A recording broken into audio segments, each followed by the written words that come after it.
Good morning. Good morning everyone. आवाज आ रही है? क्या लिखा था लास्ट में आपने? पहला अंतिम क्या लाइन लिखा था आपने? हाँ हाँ, आगे लिख लीजिए। अगला इसी में आप जोड़ लीजिए, जो आपने लिखा है उसी में लिख लीजिए।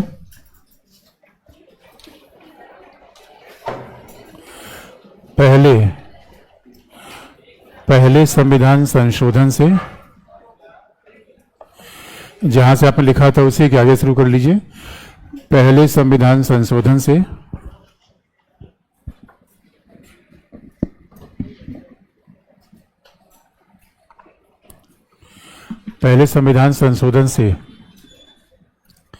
शैक्षणिक संस्थाओं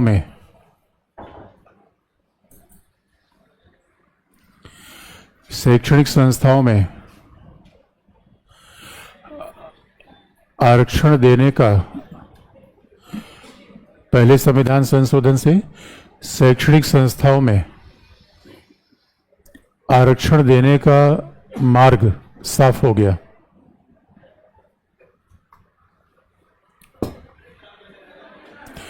आरक्षण देने का मार्ग साफ हो गया तथा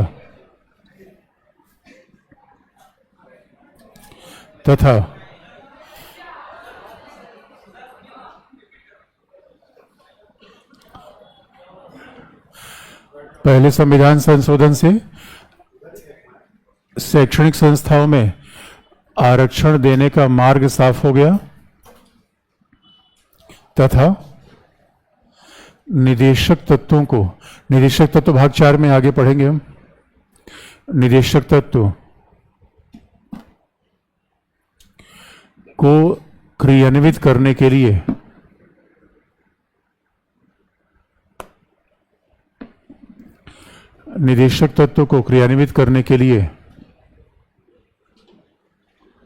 मूल अधिकारों को सीमित किया गया।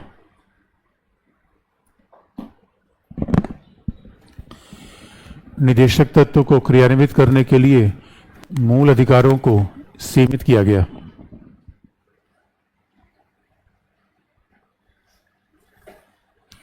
मूल अधिकार को सीमित किया गया। तो ये पहला संविधान संशोधन अपना बड़ा लैंडमार्क था। यानी कुल मिला के झगड़ा किस बात का था कि फंडामेंटल राइट्स का महत्व है डीपीएसपी का। तो फंडामेंटल राइट्स को कर्टेल किया गया, डीपीएसपी को आगे बढ़ावा दिया गया।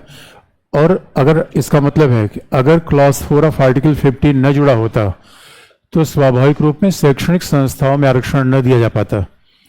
इसलिए मद्रास जैसे तमाम राज्य थे जो पिछड़े वर्गों के उत्थान के लिए तमाम उपाय करना चाहते थे और रास्ते साफ हो गए।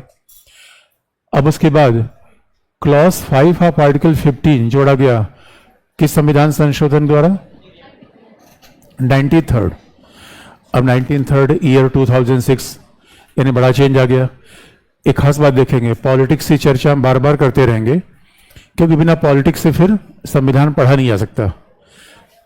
तो अगर हम पॉलिटिक्स की बात देखें, पहले हमारे नेहरू की सरकार थी, कांग्रेस की सरकार में, और कहा भी जाता है, देखिए हमारे यहाँ इंडियन पॉलिटिक्स में बड़ा जबरदस्त चेंज आया। यानी 1990 के पहले कांग्रेस का संघ सरकार में दबदबा था। यानी हमारे यहाँ तो राज्य क्षेत्रीय दलों को शासन सत्ता में आने का मौका मिला ही नहीं। 90 के बाद भारत में बड़ा चेंज आया। और 90 के बाद आप देखोगे चेंज कैसे आए इकोनॉमी में। एक मेरे बच्चों, जब भारत आज़ाद हुआ था तो अर्थव्यवस्था समाजवादी थी। 90 के बाद जब तक ये चेंज आप देखोगे तभी पता चल पाएगा कि आखिर में संविधान संशोधन हुआ क्यों। अब देखो, और यही डेमोक्रेसी की रफ्तार होती है कि हम कैसे कोई चेंज करते हैं।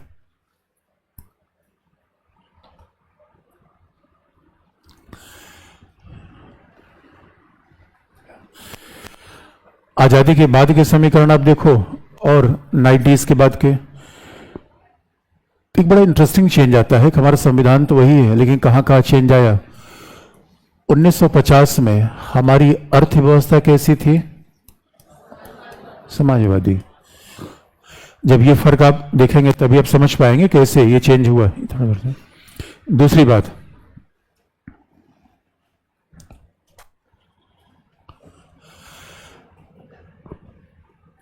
राजनीतिक व्यवस्था कैसी थी? कांग्रेस का आधिपत्य।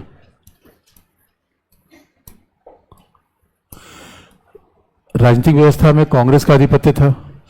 और तीसरा, सामाजिक व्यवस्था में शासन सत्ता में ऊंची जातियों, वकीलों, व्यवसायियों, यानी इसे कहते हैं एलीट, ऊंची जातियों का प्रभाव था।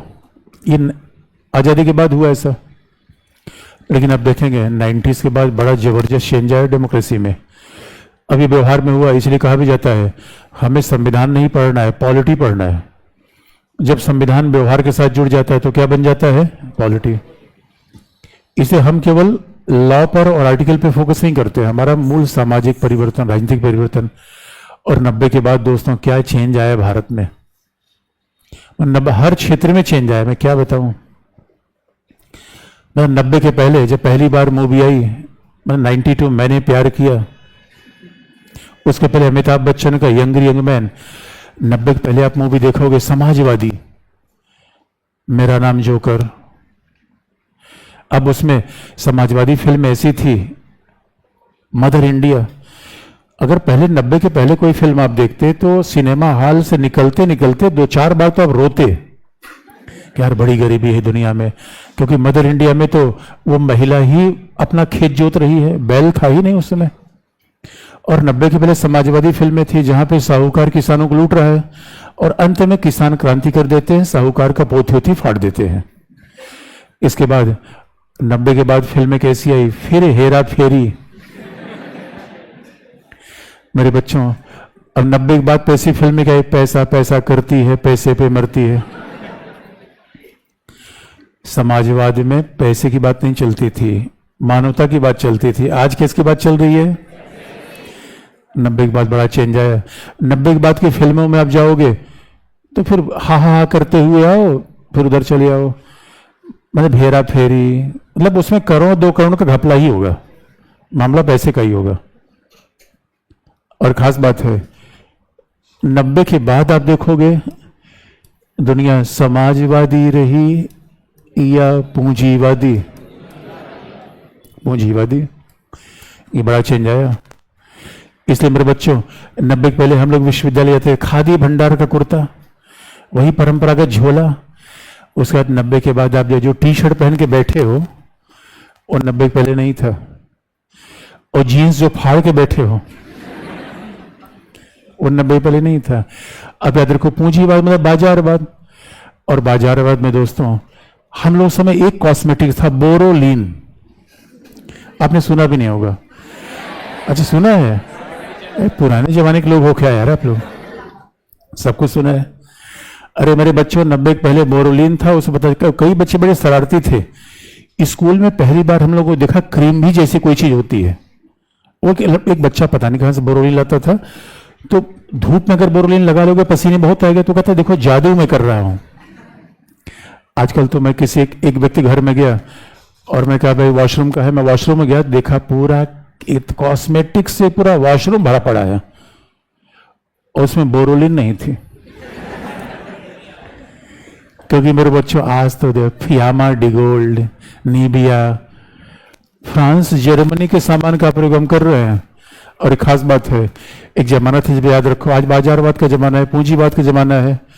बाजारवाद पूंजीवाद के जमाने में पहले सब कुछ लोकल था, बाहर चीज नहीं मिलती थी। कभी कभार कोई विदेश कोई जाता था तो अगर कोई सामान चॉकलेट भी लाता था दिखा के रख लेता था, देता नहीं देता। आज क्या देसी क्या विदेशी, गांव में भी सब विदेशी मिल रही है बच्चे। किसका कमाल है? कपड़ा भी देसी, पीना भी देसी। ये बताओ, ये सब चाउमीन, पहले हम लोग क्या कहते हैं? सत्तू, बाटी चूरमा, छोले भटूरे, ये अपना खाना था ना। ये क्या चाउमीन हमारा है, चाइना का है? उसके बाद पिज्जा, बर्गर, ये किसका है? ओ माय गॉड, कई दुनिया कैसी हो गई, सीमा नहीं रही बच्चों।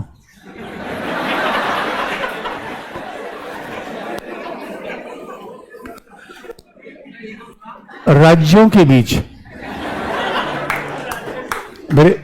अरे मेरे बच्चों, सीमा नहीं रही। अब और आज पहले पहले दुनिया में, अरे मेरे बच्चों, हम लोग समर वेकेशन में क्या दुनिया बदल गई दोस्तों। पूंजीवाद, बाजारवाद अच्छा है या बुरा है? नहीं नहीं, कोई भी चीज केवल अच्छी बुरी नहीं होती बच्चों, ऐसे फ्लैट नहीं सोचना है। किसी के लिए कोई चीज बुरी हो सकती है, कोई किसी के लिए अच्छी हो सकती है, तो ऐसा नहीं कि पूंजीवाद अच्छा है। अरे पूंजीवाद, अरे 90 के पहले कोई आप लोग देखे नहीं दुनिया, तो वो आप अंतर समझ नहीं पाएंगे दोस्तों। 90 के पहले, ओह माय गॉड, एक दूरदर्शन आता था, एक माता इंडिया का चैनल था, और हम लोग हफ्ते भर इंतजार करते, चित्रहार आएगा बुधवार और शुक्रवार को। गांव में कोई एक आदमी टीवी रख लेता था, उसी के पीछे से भागते थे। और आजकल तो 150 टीवी, MTV, मतलब 24/7 सॉन्ग है। अब उब जाओगे, चैनल बदलो, और चैनल बदलने की जरूरत नहीं, कई बार तो वो सब दिखता है जो नहीं दिखना चाहिए। बताओ ये सब। अभी आजादी थोड़ी ज्यादा ही हो गई बच्चों, इसलिए पूंजीवाद आ गया। अब पूंजीवाद आ गया तो संविधान बदलेगा व ऐसे ही रहेगा। इसलिए मेरे बच्चों ये बताओ, अगर ये पूंजीवाद ना था तो मूल अधिकारों में निजता के अधिकार की बात होती। पूंजीवाद में CCTV कैमरा आ गया, निजता की बात आ गई। आज तो हमारे जीवन में मोबाइल का महत्व हमसे भी ज्यादा हो गया। हमारे सारे राज किसी व्यक्ति के पास नहीं है, किसके पास है? मोबाइल किसकी देन है? पूंजीवाद की देन है। दूसरी बात, कांग्रेस, अब राहुल भैया ने इस बात पे जोश दिखाया है, खटाखट खटाखट खटाखट करके, लेकिन पिछले 15 साल से कांग्रेस विपक्षी दल भी नहीं बन पा रही थी। ये परिवर्तन है बच्चों। एक जमाना था कांग्रेस की भूमिका कैसी थी? ब्रायन लारा की तरह, वेस्ट इंडीज क्रिकेट टीम के बैट्समैन थे। ब्रायन लारा जब पिच पर आते थे तो 3-4 सेंचुरी एक साथ मार देते थे, बाकी लोग पैड खोल के बैठ जाते थे। कांग्रेस वो उस पार्टी थी जिसे 85 में 400 ज्यादा सीट मिली थी, और वो पार्टी 100 सीट लाने पर जश्न मना रही है।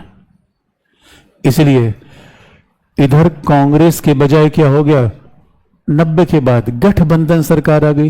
ये तो 2014 के बाद बदला है मामला। गठबंधन सरकार, और गठबंधन सरकार में अब याद रखिए, DMK, दीदी, TMC, जनता दल यूनाइटेड, जनता, राष्ट्रीय जनता दल, ये सारे जो क्षेत्रीय छत्तर थे वो दिल्ली चले आए। इसलिए पहले कहा जाता था कि दिल्ली आने के लिए लखनऊ से आना जरूरी है। कुछ दिनों तक तो चेन्नई बाय चेन्नई दिल्ली वाली ट्रेन आने लगी। यानी 25-25 दलों ने मिलकर सरकार बनाया। एक दल की सरकार का जमाना ही चला गया, गठबंधन सरकार। अब गठबंधन सरकार आएगी तो हर दल यही कहेगा, भाई गठबंधन में तो हर दल का अस्तित्व खतरे में होता है। तो हर दल सोचता है कि हम चुनाव जीते न चुनाव जीते। अब चुनाव जीतने के लिए क्या बार बार नारा देना पड़ेगा? सामाजिक न्याय। सामाजिक न्याय की बात बार बार करनी पड़ेगी। उसके बाद आज मेरे बच्चों, पूरी राजनीति किधर सिमट गई है? पिछड़ी जाति, अनुसूचित जाति और जनजाति, पूरी पॉलिटिक्स। आप सांसदों को देख लीजिए, सांसदों गिन लीजिए। अखिलेश भैया ने इस बार साइकिल ने क्या कमाल किया आपको पता है? अखिलेश भैया के हारने का कारण ये होता था, ज्यादा टिकट यादव को देते थे। उन्होंने अपने परिवार के अलावा किसी, अच्छा जाति का नाम ले, उसका अन्यथा मत लीजिएगा, हमें लेना ही है यहाँ पे। यादव के अपने परिवार को अलावा जितने टिकट दिए उसमें कोई यादव नहीं था। साइकिल चल गई। नहीं दोस्तों, नहीं तो हाथी, उसमें हाथी और साइकिल टकरा देती। यूपी का एक कॉम्बिनेशन मान लेकर हाथी साइकिल पर चढ़ जाए या साइकिल हाथी पर बैठ जाए, मामला बन जाएगा। लेकिन अगर दोनों टकरा गए, इसलिए मेरे बच्चों आप अगर को भारतीय पॉलिटिक्स में जबरदस्त चेंज आया।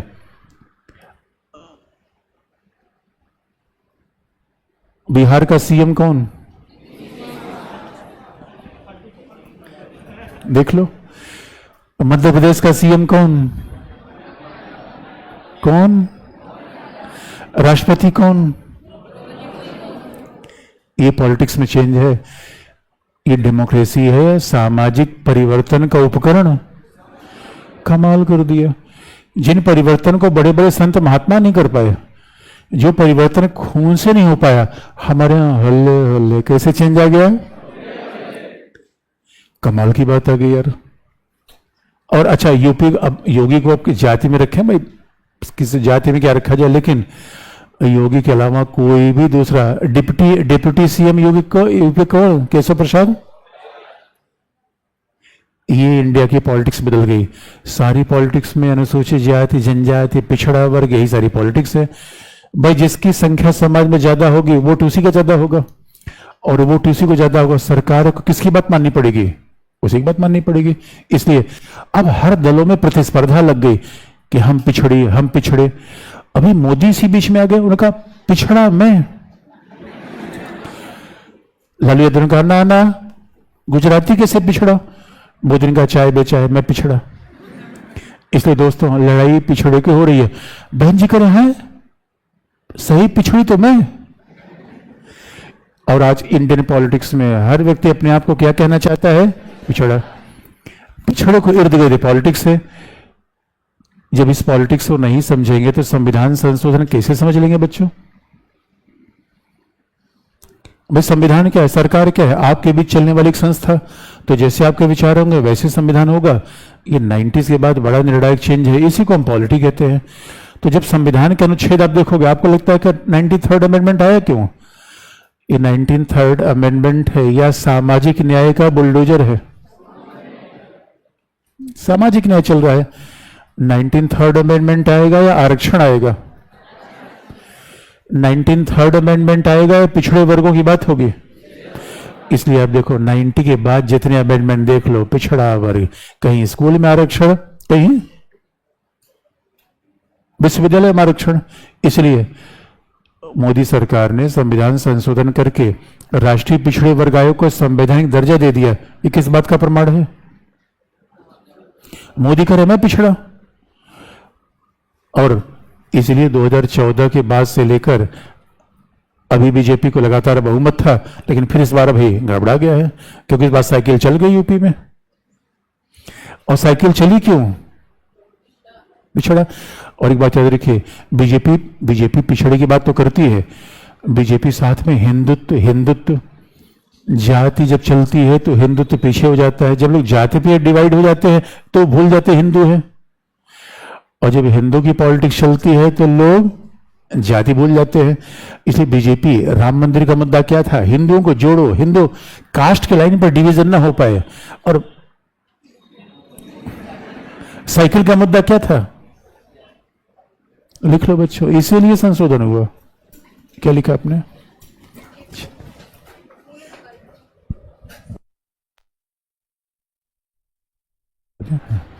क्या लिखा आपने। हाँ, मूल अधिकार को सीमित किया गया। अगला हेडिंग लिख लीजिए।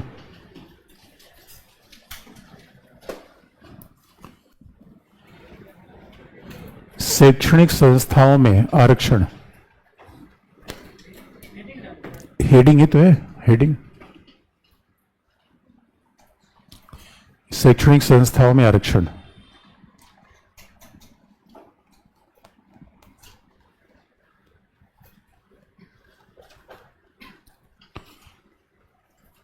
पहला पॉइंट,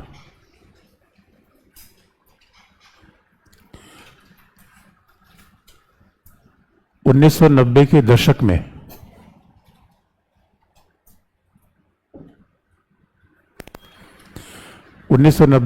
में भारतीय राजनीति में,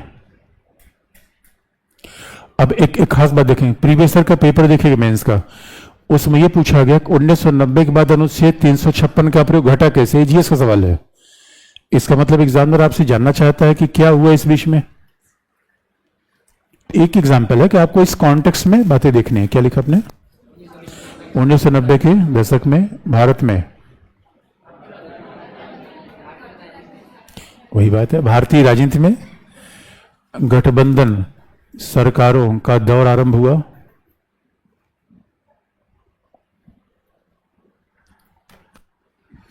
आपका किसी के साथ गठबंधन है, आपका आपका किसी के साथ गठबंधन है? किसका है? अरे आपका किसी के साथ गठबंधन नहीं है? अरे भाई पार्टनर कोई है कि नहीं है? तो और क्या मैं पूछ रहा हूं यार। अब एक बात याद रखिए, अरे जो पार्टनर है वही तो गठबंधन है।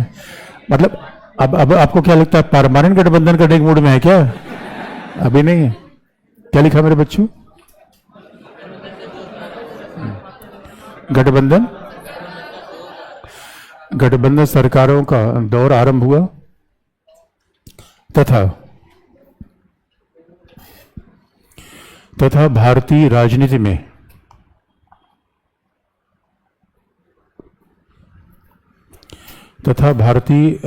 में पिछड़े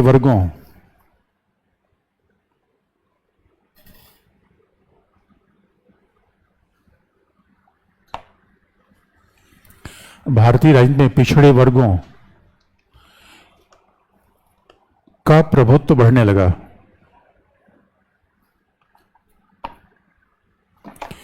पिछड़े वर्गों का प्रभुत्व बढ़ने लगा, इसलिए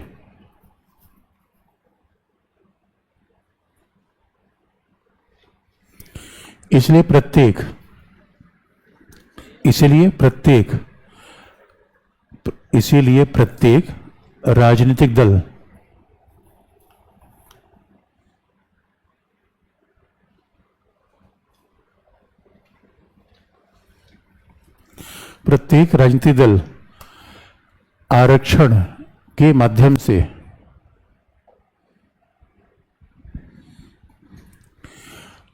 राजनीतिक दल आरक्षण के माध्यम से सत्ता प्राप्त करने का प्रयास करने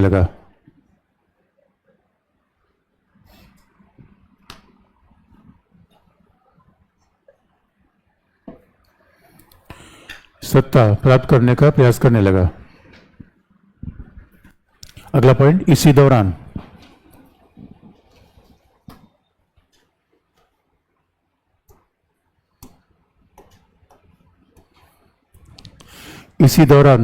वर्ष 2005 में पी इनामदारवाद में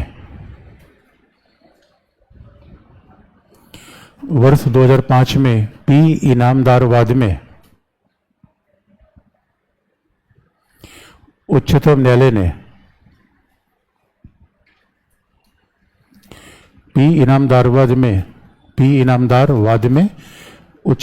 ने निर्णय दिया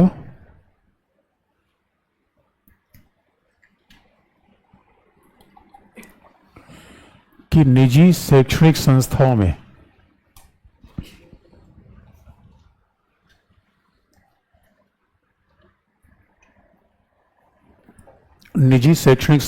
में आरक्षण नहीं दिया जाएगा।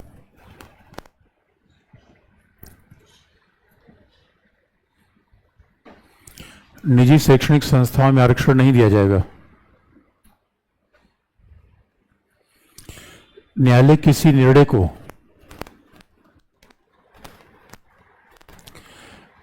किसी निर्णय को परिवर्तित करने के लिए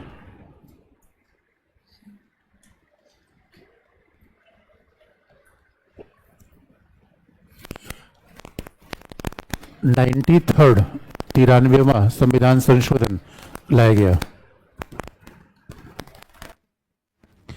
93वां संविधान संशोधन लाया गया, जिसके द्वारा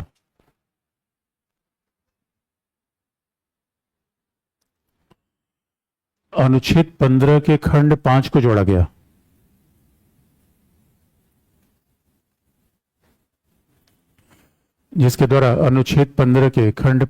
गया। अब देखिए, अनुच्छेद 15 खंड 5 में क्या है, बड़ी बेसिक सी बात है। यानी जो बात 4 वाली रहेगी वो तो रहेगी। अनुच्छेद सीधा सा अनुच्छेद 15 क्लॉज 4 ऑफ आर्टिकल 15 तो रहेगा, वो तो फंडामेंटल है। उसी का थोड़ा एक्सटेंशन किया जाने लगा। कैसे? तो आप देखोगे कि यहां पे अनुच्छेद 15(5) में लिखा गया है कि सामाजिक और शैक्षिक रूप में पिछड़े वर्ग,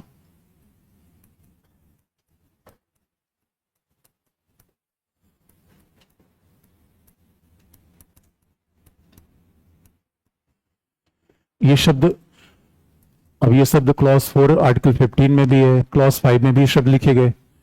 तो क्लॉज 5 में अगर आप देखो तो क्लॉज 4 के इस शब्द को रिपीट कर दिया गया, सामाजिक और शैक्षिक रूप में पिछड़े वर्ग, अनुसूचित जाति एवं जनजाति। अच्छा, कल देखिए हमारे यहाँ सामाजिक और शैक्षिक रूप में पिछड़ा वर्ग कौन है, ये पहचानने में खासी मशक्कत करनी पड़ी। अब सामाजिक शैक्षिक रूप में पिछड़ा वर्ग कैसे पहचान दिया जाए? अनुसूचित जाति जनजाति के पहचान में कभी प्रॉब्लम नहीं आई, अभी थोड़े मुद्दे अलग चल रहे हैं, लेकिन अनुसूचित का मतलब है जिसे गवर्नमेंट ऑफ इंडिया 1935 में पहली बार ब्रिटिश सरकार ने जिन जातियों को शेड्यूल में रखा था वो जातियां क्या हो गई? अनुसूचित जाति। अनुसूचित जाति का मतलब है कि जो 4 वर्ण की हिंदू धर्म की जाति व्यवस्था के बाहर थी उन्हें क्या कर दिया गया? Scheduled caste. जैसे में शेड्यूल्ड कास्ट कहते हैं उसे गांधी ने हरिजन कहा, जिसमें शेड्यूल्ड कास्ट कहते हैं उसे डॉक्टर अंबेडकर ने दलित कहा। बात एक ही है। तो शेड्यूल का मतलब है वैधानिक शब्द है, गवर्नमेंट ऑफ इंडिया 1935 में जिन जातियों को 1935 की अनुसूची में रखा गया उसी ही शेड्यूल कर लिया गया, शेड्यूल कास्ट। तो जब उनके बिल्कुल आइडेंटिफाइड थे तो उसमें प्रॉब्लम थी ही नहीं। जब शेड्यूल ट्राइब की बात है, शेड्यूल ट्राइब का संबंध कास्ट से नहीं है। शेड्यूल ट्राइब का मतलब है कि जो जातियां जंगल में हो, यानी सामान्यतः आदिवासी बनवासी, यानी जो सामाजिक रूप में पिछड़े हों, जिनकी संस्कृति विशेष हो, जो जंगलों में रहते हो, समाज की मुख्य धारा में नहीं हो, उन्हें रखा गया शेड्यूल ट्राइब है ये। अब उसको भी अंग्रेजों ने गवर्नमेंट ऑफ इंडिया 1935 में सारी लिस्ट बना दी। वो लिस्ट हुई, इंप्लीमेंट हुई 1937 में। अनुसूचित जाति जनजाति को ढूंढने में कोई समस्या नहीं थी, लेकिन अब देखिए इंडियन पॉलिटिक्स में कई बार आप देखिए पॉलिटिक्स में क्या होता है, आप कठोर सवाल पूछेंगे चुनाव हार जाएंगे, तो बड़ी कठिनाई है। तो अगर अनुसूचित जनजाति की डिफिनेशन देखिए, उसमें लिखा गया है कि जो जंगलों में रहते हो, जो बाहर रहते हो। अभी सुप्रीम कोर्ट ने यही सवाल पूछा कि दिल्ली के सबसे पॉश इलाके में रहने वाला कोई व्यक्ति अनुसूचित जनजाति का कैसे हो सकता है? अब एक बात याद रखिए बच्चों, सत्ता जिसके भी हाथ में चली जाती है वो छोड़ना नहीं चाहता। ये सत्ता का स्वभाव ऐसा होता है, मानव का दोष नहीं है, सत्ता का दोष है।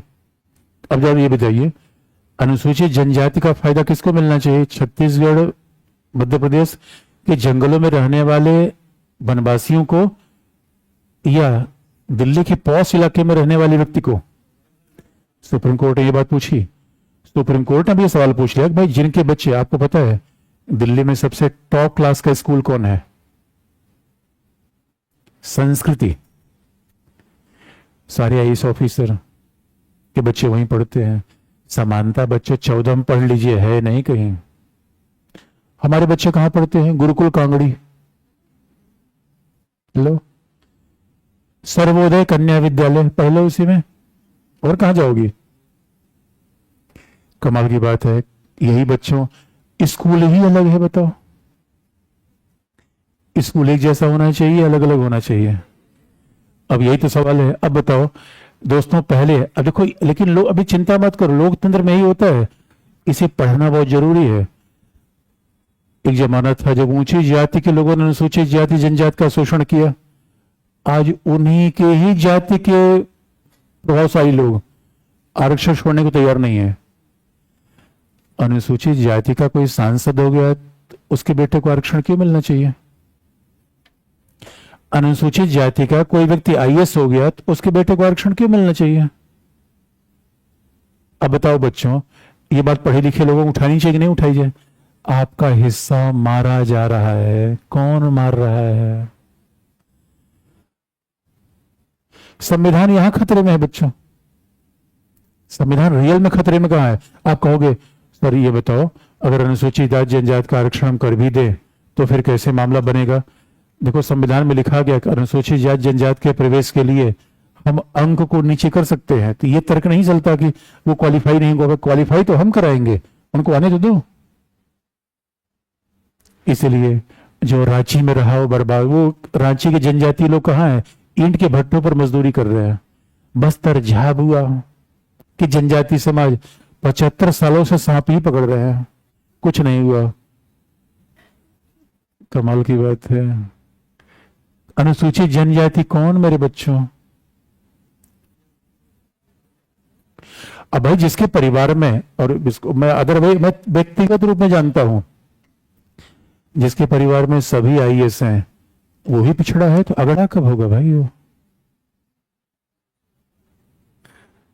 ये लड़ाई चलती रहेगी, चिंता की बात नहीं है।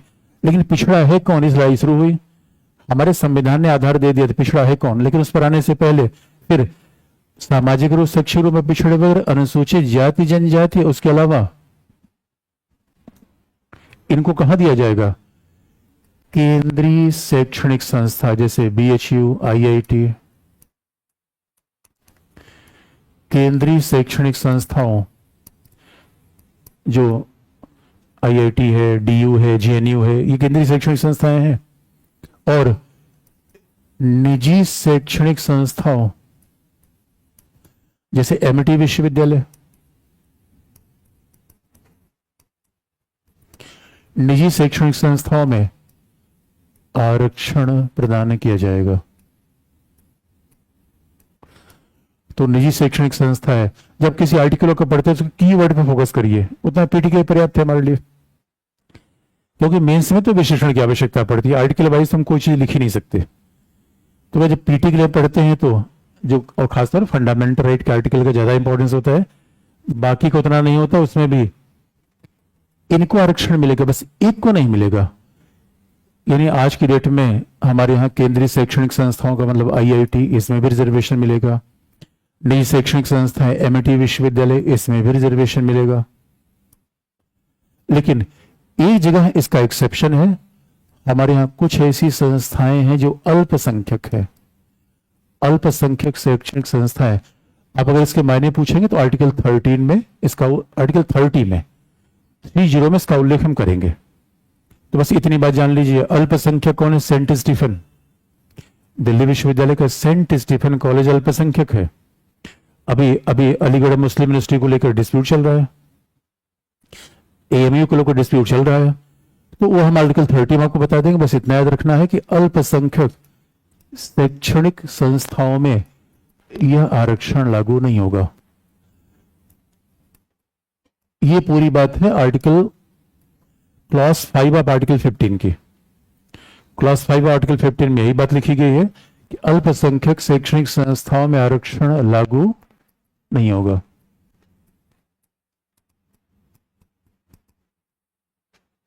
नहीं होगा। अब लागू क्यों नहीं होगा, इसका बहुत लॉजिकल कारण है। अल्पसंख्यक शैक्षणिक संस्थाएं पहले अपने समुदाय का रिजर्वेशन करती है। अब सेंट स्टीफन अल्पसंख्यक है तो पहले ईसाइयों का एडमिशन लेगी। अब ईसाइयों का एडमिशन लेगी तो दूसरे का, अगर दूसरे समुदाय के लिए आरक्षण करेगी, इसका मतलब फिर वहां पे 100% रिजर्वेशन होगा। तो लगभग 50 से 60% तो अपने समुदाय के लोगों का रिजर्वेशन करते हैं, इसलिए अल्पसंख्यकों को उसके दायरे से बाहर रखा गया। बाकी सभी शैक्षणिक संस्थाओं में आरक्षण होगा। और इसकी प्रॉब्लम ऐसे देखिए, इसकी प्रॉब्लम ऐसे देखिए, अगर अल्पसंख्यक शैक्षणिक संस्थाओं में आरक्षण होगा तो सामाजिक न्याय का रास्ता आगे बढ़ा कि नहीं बढ़ा। लेकिन अब दूसरी समस्या देखिए, इससे पॉलिटिशियन कभी बात नहीं करता। अब कोई भाई आईआईटी में एडमिशन के लिए हमने आपको रिजर्वेशन दे दिया, अनुसूचित जाति जनजाति का हर व्यक्ति आईआईटी में पढ़ लेगा, एम्स में पढ़ लेगा, आईआईटी में वो पास ही नहीं हो पा रहा है। पहली बात, खींचतान के पास भी हो गया, सरकारी नौकरी रही नहीं। अब इंजीनियर के साइड नहीं, निजी नौकरी है, टाटा इन्फोसिस मेजर एम्प्लॉयर पे हो गए हैं। अब बताइए, निजी क्षेत्र में तो रिजर्वेशन ही नहीं है, यहां रिजर्वेशन देके फिर कहां पर्पस पूरा हुआ मेरे बच्चों। अब देखिए, अब क्या पॉलिटिक्स में लॉन्ग टर्म सोल्यूशन नहीं होता, और हम लोग पॉलिटिशियन नहीं है, बल्कि जब कोई प्रबुद्ध व्यक्ति बात करेगा समाज की, राज्य की, तो लॉन्ग टर्म समाधान भी तो लाएगा। भाई पॉलिटिशियन का पर्पज कई बार दिखता है सामाजिक न्याय कम है, समाज को बांटना ज्यादा है। उनका सीधा चुनाव जीत गए, मामला खत्म हो गया। ये बड़ा गंभीर मुद्दा नहीं है। मैंने कई ऐसे लोगों को देखा हुआ है, आईआईटी की डिग्री आपके पास है, नौकरी के लिए आप भटक रहे हो। इसका सीधा मतलब क्या है? हमने 75 साल में केवल यही तो कहा रिजर्वेशन रिजर्वेशन, स्कूलिंग अच्छी दी नहीं। क्षमता निर्माण किया जाएगा या केवल रिजर्वेशन दिया जाएगा? अरे मेरे बच्चों, रिजर्वेशन एक टूल था, उसके पहले आप ऐसे बच्चों को कोचिंग दीजिए, क्षमता निर्माण करिए, रेजिडेंशियल हॉस्टल में रखिए, जिससे वो आज के प्राइवेट सेगमेंट में कॉम्पीट कर पाए। लेकिन उन सब में बड़ी लॉन्ग टर्म पॉलिसी चाहिए, पैसा खर्च करना पड़ेगा। और संयोग की बात है, हमारे हिंदुस्तान में ज्यादातर स्कूल पॉलिटिशियन के हैं। निजी स्कूल तो पॉलिटिशियन के ही हैं सारे, उद्यमियों के हैं पॉलिटिशियन के हैं, ये सब निजी स्कूल हैं। लेकिन चिंता मत करिए, लिख लीजिए, आगे लिख लीजिए मेरे बच्चों। अगले पैराग्राफ से लिखिए।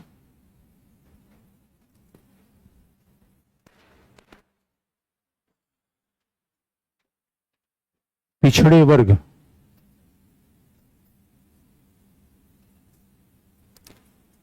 को संविधान में परिभाषित नहीं किया गया है।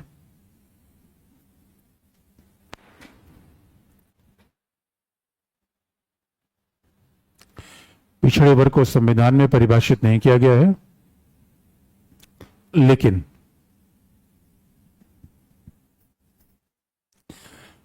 आर्टिकल 340 अनुच्छेद 340, लेकिन अनुच्छेद 340 में राष्ट्रपति को यह शक्ति दी गई है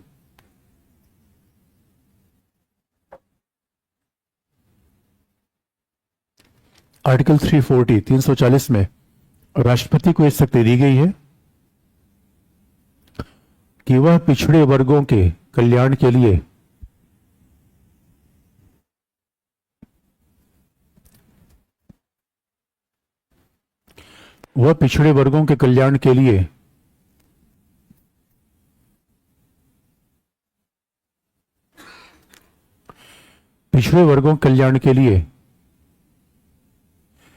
एक प्राधिकारी की नियुक्ति करेगा या अधिकारी की नियुक्ति करेगा। एक प्राधिकारी की नियुक्ति करेगा।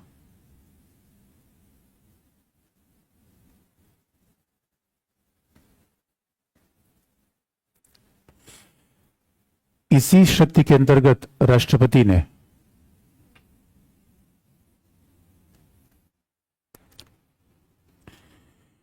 इसी शक्ति के अंतर्गत राष्ट्रपति ने 1954 में काका कालेलकर आयोग गठित किया।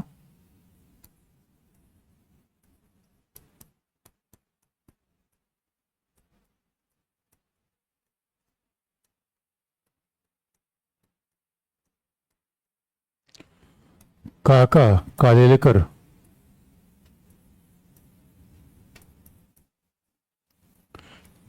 कालेलकर आयोग गठित किया और वर्ष 1979 में बीपी मंडल, बिंदेश्वरी प्रसाद मंडल, 1979 बीपी मंडल की अध्यक्षता में दूसरा आयोग गठित हुआ।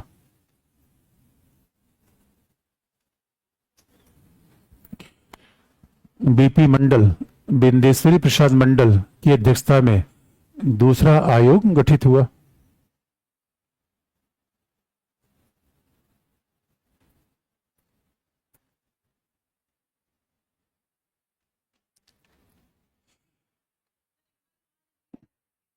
नाइनटीन 1979 में राष्ट्रपति के द्वारा बीपी मंडल आयोग गठित हुआ।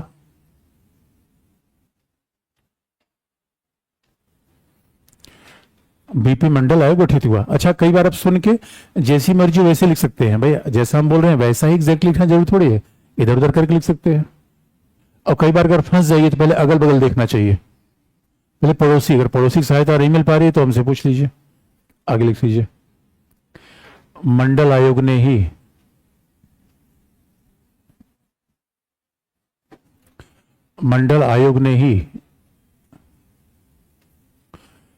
मंडल आयोग ने ही पहली बार यह कहा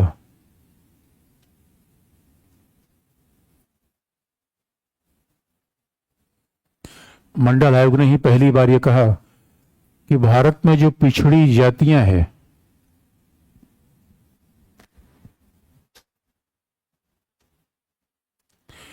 वही पिछड़े वर्ग हैं। मंडल आयोग ने पहली बार ये कहा कि भारत में जो पिछड़ी जातियां हैं वही पिछड़े वर्ग हैं।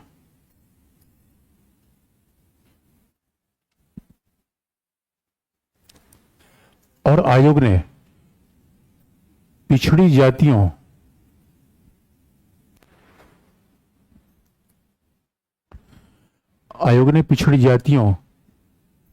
की पहचान के लिए निम्नलिखित मानकों का प्रयोग किया। आयोग ने पिछड़ी जातियों की पहचान के लिए निम्नलिखित मानकों का प्रयोग किया। निम्नलिखित मानक आधार,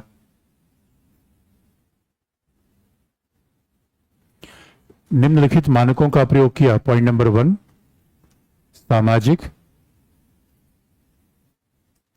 पॉइंट नंबर 1 सामाजिक, पॉइंट नंबर 2 शैक्षिक,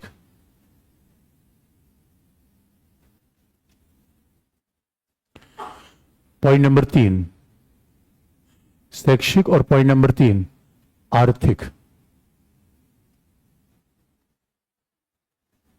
अब देखिए बीपी मंडल के पीछे पॉलिटिक्स आपको बता दें। याद रखिए बिहार में बहुत बड़ा, बिहार में नहीं है, 1977 इंडियन पॉलिटिक्स से 1977 बहुत बड़ा ईयर है। अच्छा आप देखोगे पीटी में भी दलों के नाम आए थे। तो जब हम पॉलिटिक्स की बात करते हैं वो आपकी पीटी के लिए भी तो नहीं जरूरी है। अभी सब एनसीईआरटी बातें लिखी गई, एनसीईआरटी पढ़ो सब लिखा भी गया है। इंडियन पॉलिटिक्स के लिए ईयर 1977 बहुत महत्वपूर्ण है। क्यों महत्वपूर्ण है? पहली बार जनता पार्टी शासन सत्ता में आया, कांग्रेस पीछे गया।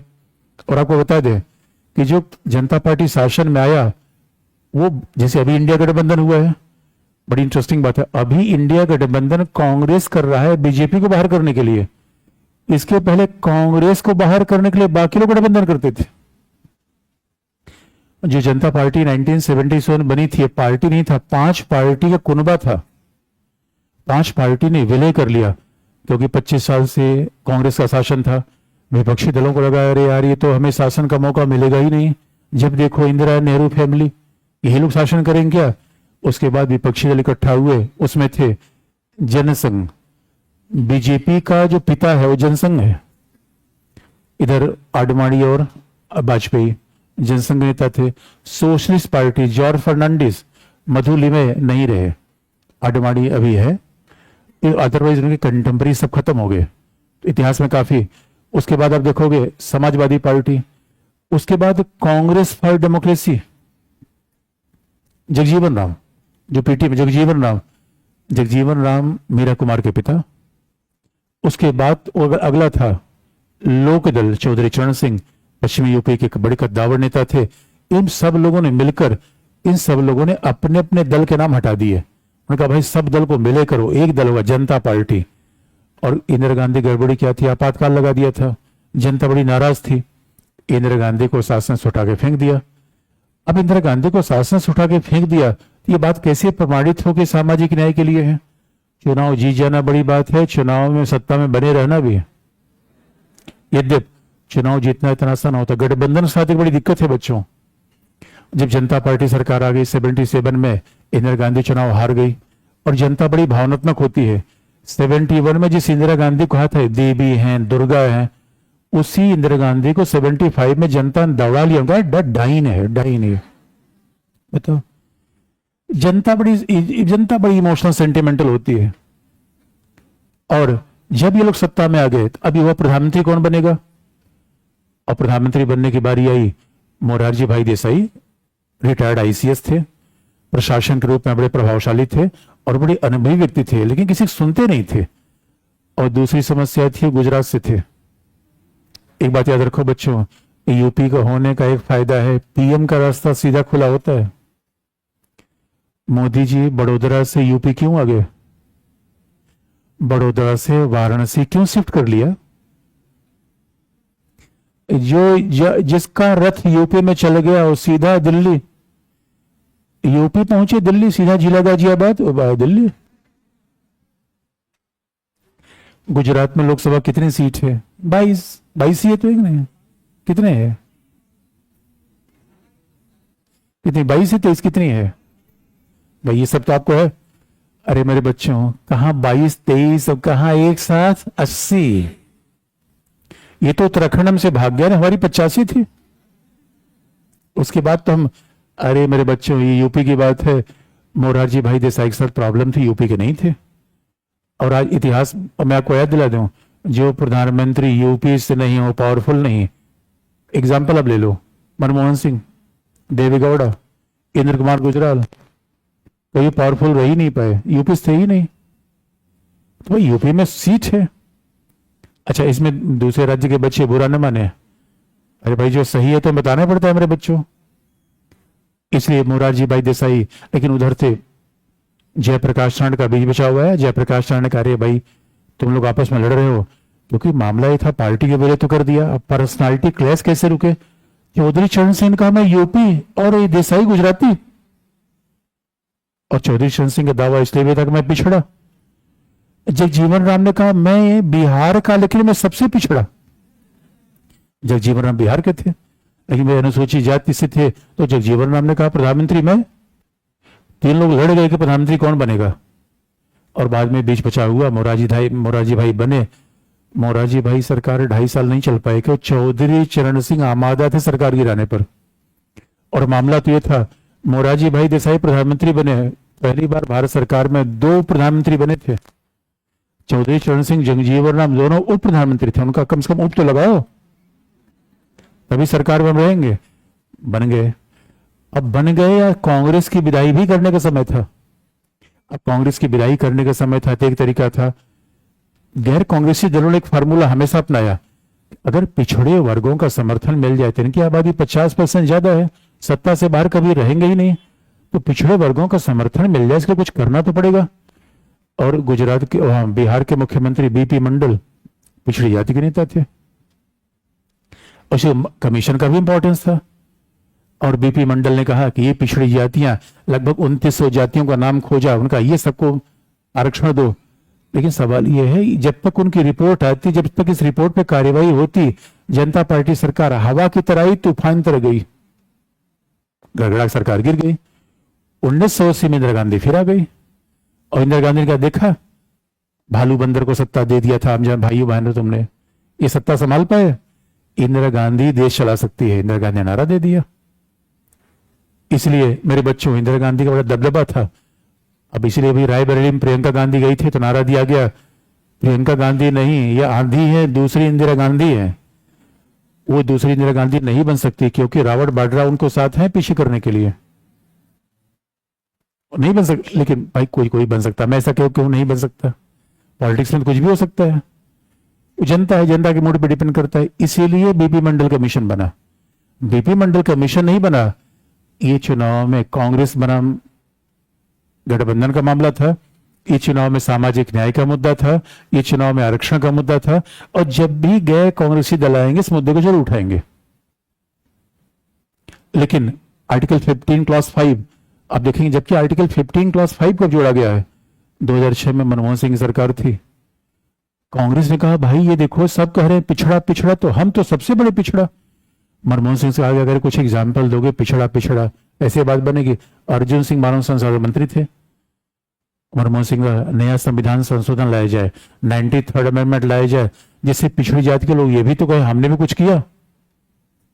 इसलिए मनमोहन सिंह के समय ये 93rd अमेंडमेंट लाया गया और ये बात जोड़ दी गई।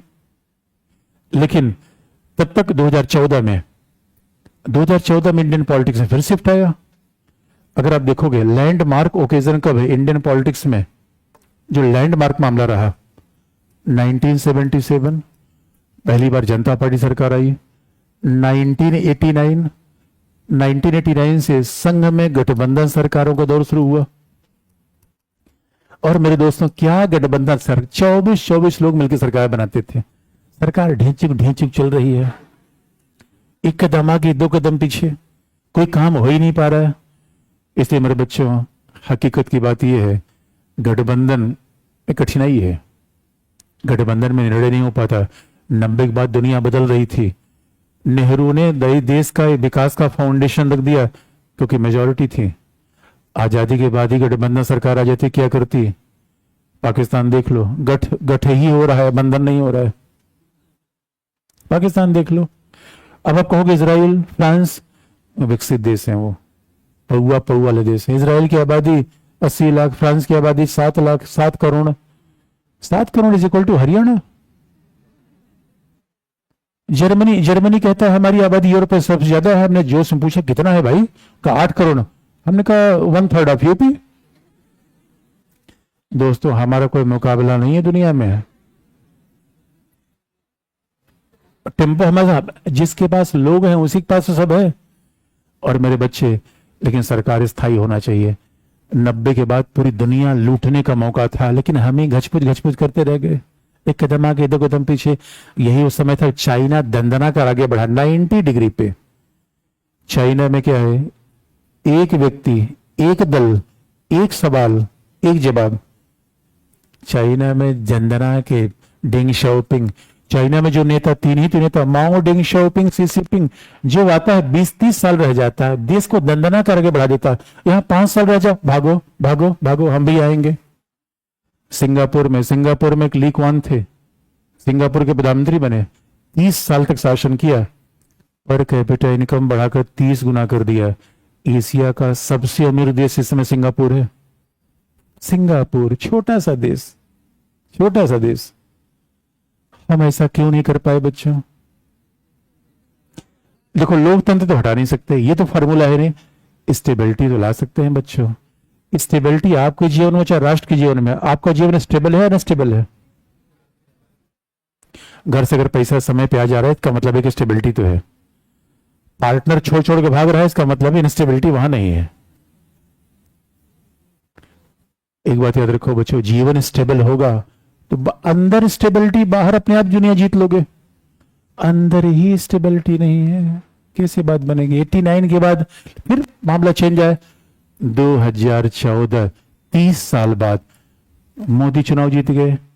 उसके बाद कांग्रेस के बजाय बीजेपी का राइज हुआ, और बीजेपी ने थोड़ा अलग आइडियोलॉजिकल पॉइंट पे बात कही, हिंदुत्व, जो इंडियन पॉलिटिक्स में बातें कम कही जाती थी। और जैसे बीजेपी का राइज हुआ, मोदी ने चुनाव जीता था भ्रष्टाचार हटाने के नाम पे, अच्छे दिन आने के नाम पे। लेकिन आप याद रखिए, अच्छे दिन के साथ सोशल इंजीनियरिंग जरूरी है। तो मोदी से कहा गया, भाई सब तो पिछड़े की बात कर रहे हैं, आप पिछड़े कैसे? उनका मैं सबसे बड़ा पिछड़ा, नहीं एग्जाम्पल दो। और जब ये पिछड़े की बात होने लगी, तो मोदी ने पहला क्या किया? 102 संविधान संशोधन करवा के राष्ट्रीय पिछड़ा वर्ग आयोग बना दिया। तो देखो, पिछड़े वर्ग आयोग को संवैधानिक दर्जा का, हाँ ये बात बनी। तब तक ऊंची जाति के अपर कास्ट ने कहा, भैया हमारी भी कोई पूछ लेगा मोदी जी? सब ये कह रहे पिछड़ा, वो कह रहे पिछड़ा, वो कह रहे पिछड़ा। अरे अगड़ा भी किसी के साथ आएगा, अगड़ों में भी पिछड़ा है।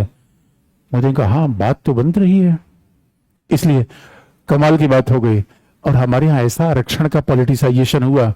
एक बात याद रखिए, आरक्षण अनुसूचित जाति जनजाति के लिए ही वाकई होना चाहिए था। उसके बाद तो आरक्षण बिल्कुल पॉलिटिक्स का शिकार हो गया। ईडब्ल्यूएस भी पॉलिटिक्स है, ओबीसी का रिजर्वेशन भी पॉलिटिक्स ही है। जो आरक्षण डिजर्व करते थे लेने के लिए, वो केवल अनुसूचित जाति जनजाति के लोग थे, इनके साथ सामाजिक भेदभाव हुआ, उनकी स्थिति प्रतिकूल थी। अब दोस्तों, अगर ईडब्ल्यूएस को भी रिजर्वेशन हो गया, इसका मतलब है कि समाज ने हमें पिछड़ा नहीं किया, तो अपने से पिछड़ा हुआ तभी मैं रिजर्वेशन लूंगा, और पिछड़े वर्ग के लोग रिजर्वेशन लेंगे ही। रिजर्वेशन हो गया या नौकरी देने का कोई भंडार है ये? मेरे बच्चों, आप कहोगे इसका मतलब सर आप किसी भी जाति में जो पिछड़े हैं उनके समर्थक नहीं हो। अरे मेरे बच्चे, मैं सबका समर्थक हूं। तो उत्थान का एक ही माध्यम है आरक्षण। समाज में कोई गरीब है, उसका उत्थान होना ही चाहिए। ये समाज के लिए खतरनाक है, लेकिन आरक्षण एकमात्र माध्यम नहीं है, बाकी भी तो माध्यम है। आरक्षण एक विशेष मामला था, जो सामाजिक रूप में वंचित हो, दबाए गए हों, उनको उत्थान के लिए। हो गया कुछ और, लेकिन पॉलिटिक्स में सब चलता है। इसीलिए अगला एक स्टेप क्या आया? अगला संविधान संशोधन मोदी के पीएम बनने के बाद आया। और कैसे? हेडिंग लिख लीजिए। हेडिंग लिख लीजिए, आर्थिक रूप में पिछड़ा वर्ग EWS, हेडिंग है आर्थिक रूप में पिछड़ा वर्ग EWS।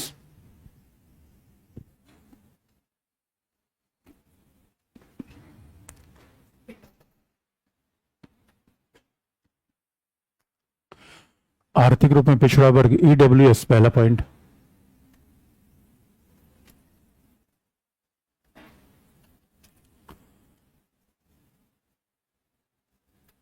भारतीय राजनीति,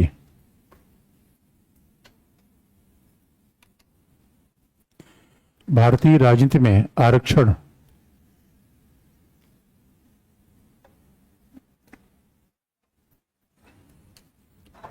सामाजिक न्याय के बजाय, भारतीय राजनीति में आरक्षण सामाजिक न्याय के बजाय वोट बैंक का मुद्दा बनता चला गया।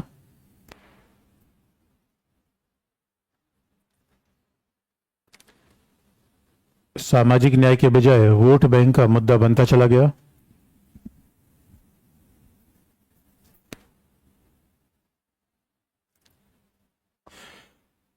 संविधान में केवल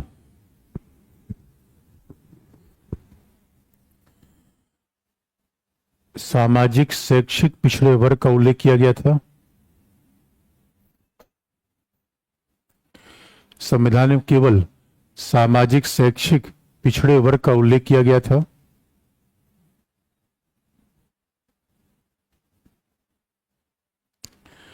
सामाजिक शैक्षिक पिछड़े वर्ग का उल्लेख किया गया था, लेकिन 103वें संविधान संशोधन ब्रैकेट में 2019 103 103वें संविधान संशोधन के द्वारा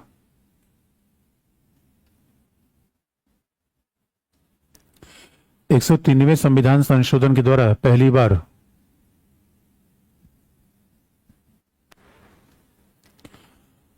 आर्थिक पिछड़ेपन का प्रावधान संविधान में किया गया।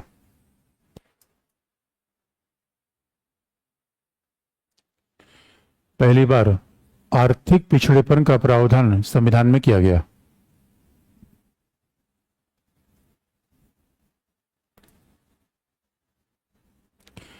आर्थिक पिछड़ेपन का प्रावधान संविधान में किया गया और क्लॉज 6 ऑफ आर्टिकल 15 जोड़ा गया।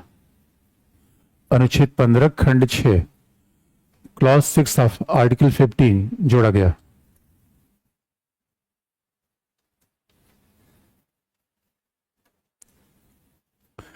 अब क्लॉज 6 ऑफ आर्टिकल 15 में क्या है, देखिए सीधी यही बात है। यहां पे सामाजिक और शैक्षिक रूप में पिछड़ा वर्ग हटा दीजिए, यहां पे क्या रख देंगे, आर्थिक रूप में पिछड़ा वर्ग। अब यही बात है कि आर्थिक रूप में पिछड़ा वर्ग अब कर दिया गया। अब हम फिर कहा कि आर्थिक रूप में पिछड़ा वर्ग आप कैसे नापेंगे। इसका मतलब है कि पिछड़ेपन का सामाजिक बात व्यवस्था से मतलब नहीं है। हम ये नहीं करें कि आर्थिक रूप में कोई पिछड़ा होता नहीं, बिल्कुल पिछड़े होते हैं, लेकिन अब सबके लिए कि आरक्षण के माध्यम में इस बात पे सवाल किए जा सकते हैं। और सही मायने में शैक्षणिक संस्थाओं में तो आप देखो सबके लिए एक जैसी क्वालिटी एजुकेशन दे दो। शैक्षणिक संस्थाओं में आरक्षण ये भी अपने आप में टिपिकल बात है। आपको लगता नहीं जिसको भी इंजीनियरिंग पढ़ाओ सबको पढ़ा दो भाई, उसमें आरक्षण। नौकरी में तो आरक्षण एक बार पता चलता है कि उसमें सीट सीमित है। शिक्षा देना तो सबका अधिकार है भाई, शिक्षा सबको मिलनी चाहिए। लेकिन अब यहां पे क्या हटा दिया गया,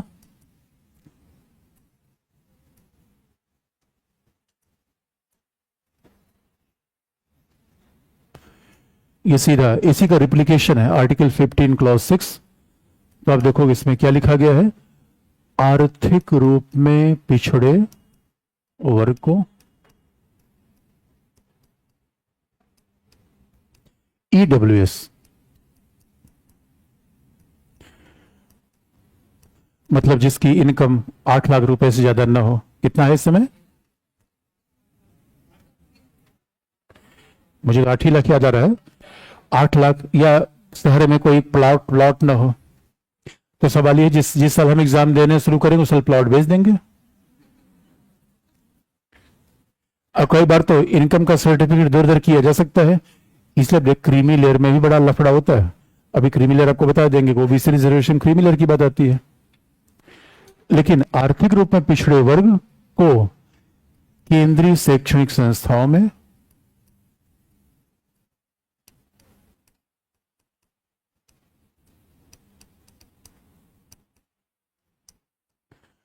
निजी शैक्षणिक संस्थाओं में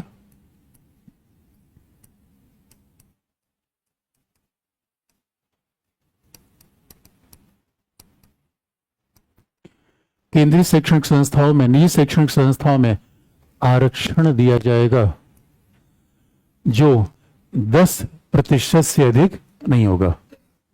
आरक्षण दिया जाएगा जो 10% से अधिक नहीं होगा।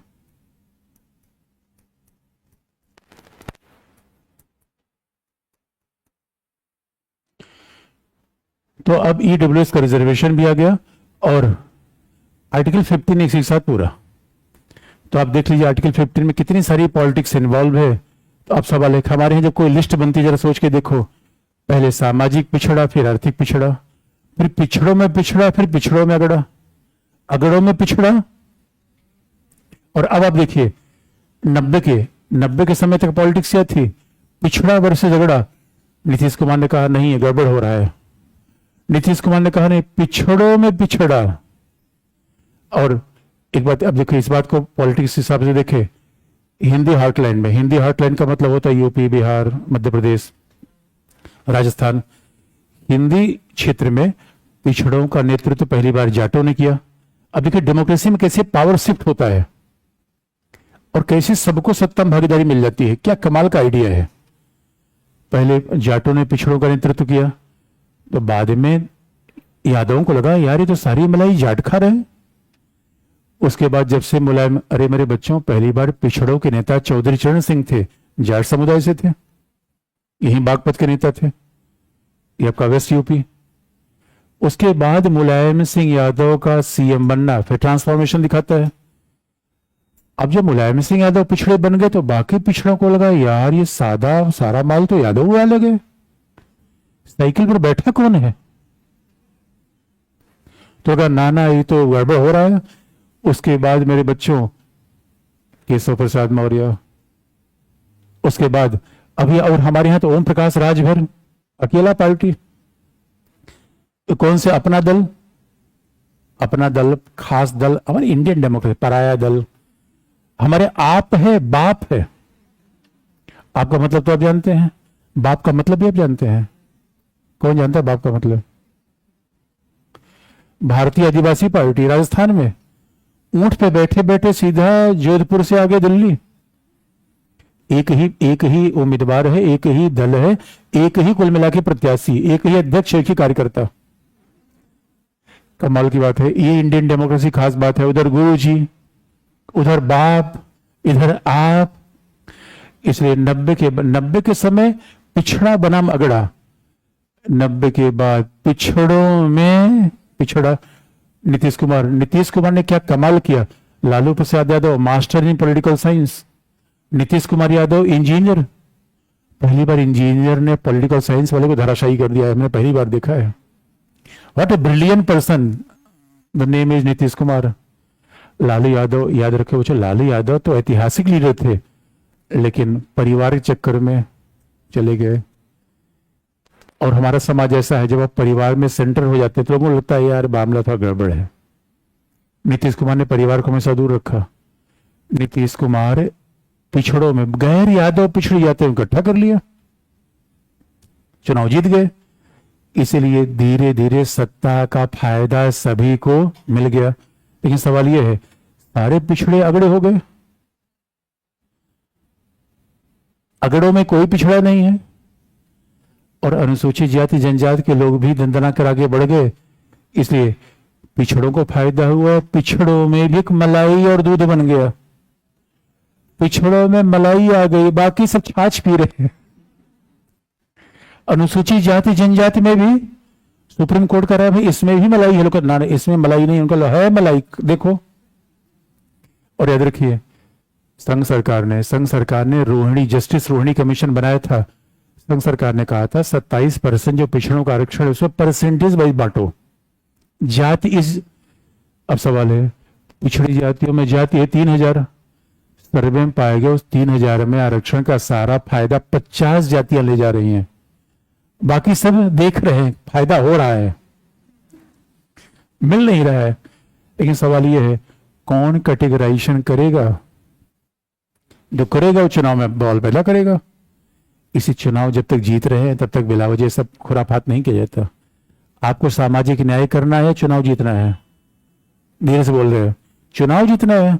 और इसलिए मेरे बच्चों में पॉलिटी पढ़ाते पढ़ाते आपको हमेशा कहूं, मैं तो हमेशा कहता हूं अगर भोले बाबा दुनिया लूट सकता है तो मेरे बच्चे क्यों नहीं लूट सकते?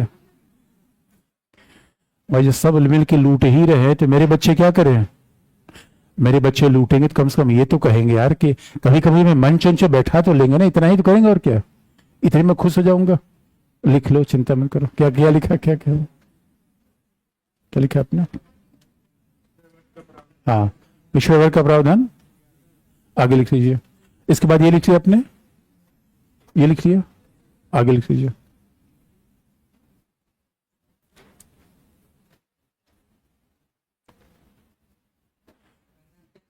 भारत में लिखिए, आईसी में लिखिए, भारत में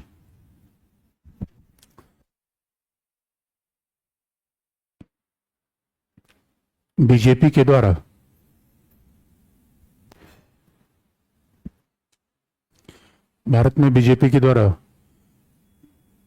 स्वयं को पिछड़े के रूप में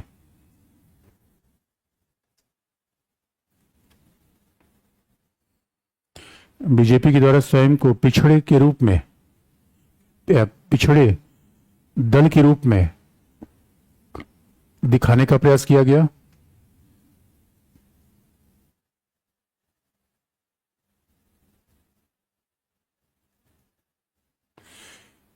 इसलिए राष्ट्रीय पिछड़े वर्ग आयोग को संवैधानिक दर्जा भी दे दिया गया।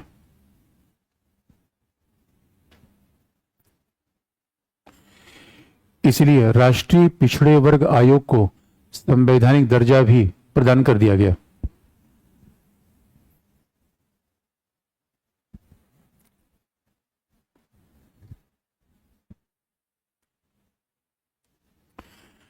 और एक बात याद दिला दें, अभी बीजेपी ने अगला निशाना कहां लगा दिया? महिलाएं। अब पहली बार महिलाएं पॉलिटिक्स के फ्रंट में आ रही हैं। नारी शक्ति वंदन अधिनियम क्यों आया? अब पिछड़ों अगड़ों की बात बहुत हो चुकी। अब दलों को लगना है, देखिए इंडियन पॉलिटिक्स में बहुत बड़ा चेंज आ रहा है अभी। इसे नारी शक्ति वंदन अधिनियम आया क्योंकि पहली बार महिलाएं वोट दे रही हैं पति से इंडिपेंडेंटली। बहुत सारी महिलाएं तो कह रही मैं पति की जरूरत नहीं है पहला में। मजाक की बात नहीं कर रहा हूं भाई, महिलाओं को जीवन इंडिपेंडेंट बना है, विवाह करने के लिए बना हुआ है। ये पुरानी मान्यता थी, एक उम्र हो जाए विवाह कर लो। आजादी आर्टिकल 19 और आर्टिकल 19-21, विवाह करना जरूरी नहीं है बच्चों। और महिलाओं को सबसे त्रासदी देखना पड़ता है विवाह का। इसलिए आजकल का चिंतन है विवाह नहीं करेंगे तो महिलाएं भाई और पति के कहने पर वोट डालेंगे और स्वयं वोट डालेंगी। जैसे ही महिलाओं ने अपने मन से वोट डालना शुरू किया वैसे उनकी पूछ होने लगी। नीतीश कुमार के जीतने के पीछे महिलाएं हैं। दीदी को थाम किसने रखा है? महिलाओं ने। लेकिन नारी शक्ति वंदन अधिनियम बनाने के बाद भी लगता है कमल को महिलाओं ने पकड़ा नहीं। इस बार कमल को नहीं पकड़ा, क्या लगता है? और उधर महाराष्ट्र में तीर धनुष भागने के बाद भी युद्ध जीत गए। इसलिए मेरे बच्चों अगला टारगेट महिलाएं रहेंगी, क्योंकि अब दल को लग रहा है कि यार ये पिछड़ा अगड़ा बहुत हो गया, ये सब डिवाइड हो रहे हैं, इकट्ठे 50% महिलाओं पर डोर डालो और जिसके साथ आधी जनसंख्या होगी वो चुनाव।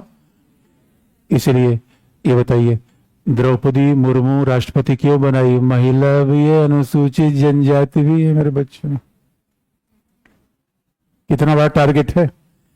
इसके पहले हमारा राष्ट्रपति कौन था? कोविंद। ये केवल राष्ट्रपति थे या बहुत बड़ा सामाजिक संकेत है? ये बीजेपी कर रहे हैं। बीजेपी कह रहे हैं कि अब हमारे पास दलित, और तब तक चंद्रशेखर रावण पैदा हुआ उधर से। रावण कह रहा है ये बीजेपी नहीं, इसलिए मेरे बच्चों, दलितों को भगाने के लिए राहुल भैया ने नारा दे दिया, संविधान खतरे में, संविधान खतरे में है। बीजेपी का मामला गड़बड़ा गया। सब लोग सच में मान गए संविधान खतरे में है। ये जो ने संविधान नहीं पढ़ा, इसलिए पढ़ना बहुत जरूरी है संविधान मेरे बच्चों। हेडिंग चेंज कर लीजिए, क्या लिखा आपने, हेडिंग चेंज कर लीजिए। सरकारी सेवाओं में अवसर की समानता।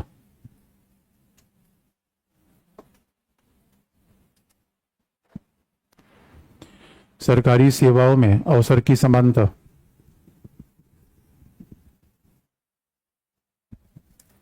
अब हम आर्टिकल 16 की तरफ जा रहे हैं, सरकारी सेवाओं में अवसर की समानता। अच्छा, कई बच्चों ने सवाल पूछे हैं, वो सब सवाल आगे मिल जाएंगे आपके जवाब। कुछ लोगों ने जो पूछे हुए हैं, बताओ मेरे बच्चे। ईडब्ल्यूएस में, हाँ बिल्कुल है। हाँ, नहीं होगा क्या? नहीं है। अब देखो, पहले पहले पहले हमारे मूल संविधान निर्माता मानते थे कि पिछड़ेपन का आधार आर्थिक नहीं है, लेकिन 90 के बाद, उदारीकरण के बाद, अब इस ये भी राइट टू एजुकेशन एक्ट में ही पहली बार आया कि जो आरक्षण के इकोनॉमिक बेस पे, और ये माना जाने लगा। और उसका आगे बता देंगे कारण, पिछड़ों में भी अगड़ आ गया, अगड़ों में पिछड़ा गया तो उसमें डिवीजन आ गया। इसलिए उदारीकरण के बाद हमने बात मान लिया कि भाई जो शहर की तरफ चला गया थोड़ा पैसा ज्यादा कमा लिया, जो गांव में रह गया, पिछड़ गया, वो किसी जाति का हो, तो हम ये नहीं कह सकते कि आर्थिक आधार पर पिछड़ापन नहीं होता। लेकिन जो, देखो फिर वही बात है, विवाद का विषय बनता है। आरक्षण का मतलब था जो सामाजिक रूप में भेदभाव का शिकार हो, जो आर्थिक रूप में भेदभाव का मतलब उसको अलग कोई तरीका देते हैं। लेकिन ये विवाद का विषय है। हमने कहा संवैधानिक पद पे संसद में होता है, मतलब संसद में होता है आरक्षण, विधानसभा में होता है, प्रधानमंत्री के स्तर पर नहीं होता।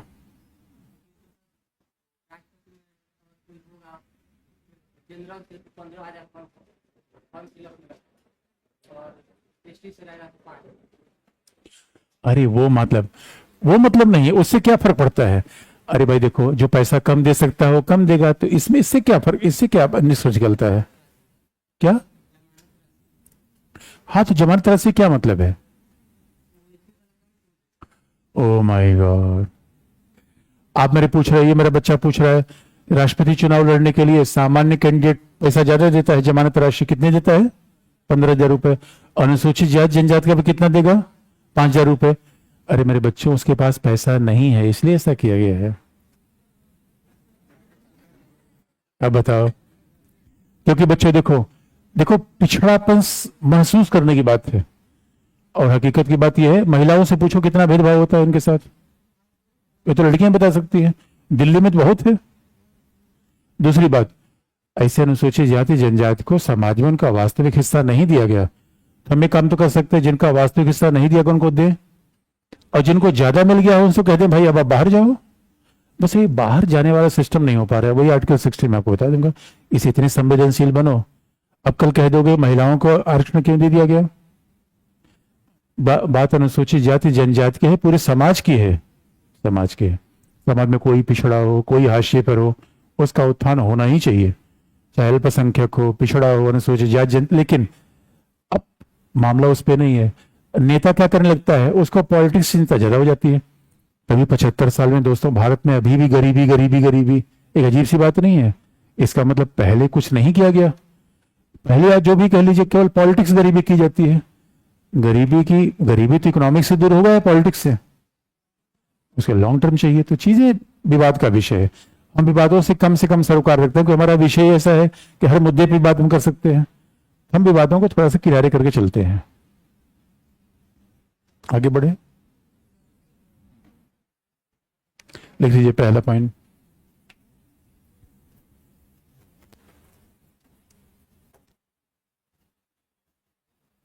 समानता।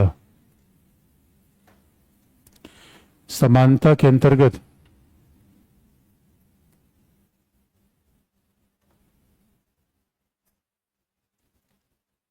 समानता के अंतर्गत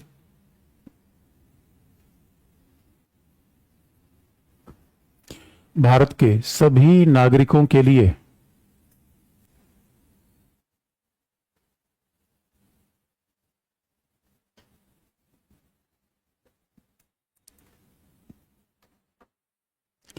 भारत के सभी नागरिकों के लिए, नागरिक का मतलब है विदेशी नहीं है कि बच्चों, मान लो कई बार वो ऐसा हुआ, यूक्रेन के बाद हमारे यहाँ तमाम यूक्रेन आजकल वार चल रहा है, और तमाम यूक्रेन के लोग आके गोवा गए थे, तो गोवा से गए ही नहीं।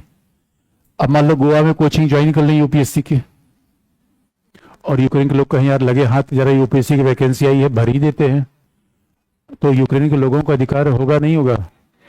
नागरिक, ये नागरिक होने के फायदे हैं। आपको ही मिलेगा।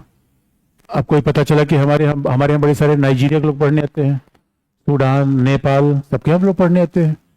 पढ़ के जाए, नौकरियां नहीं कर सकते, हाँ बिजनेस कर सकते हैं, सरकारी नौकरी नहीं। क्या लिखा आपने? नागरिकों को राज्य के अंतर्गत अंडरलाइन,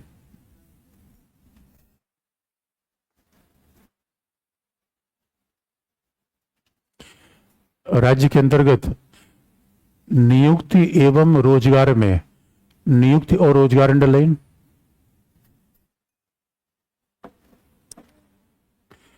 राज्य के अंतर्गत नियुक्ति और रोजगार में अवसर की समानता दी जाएगी।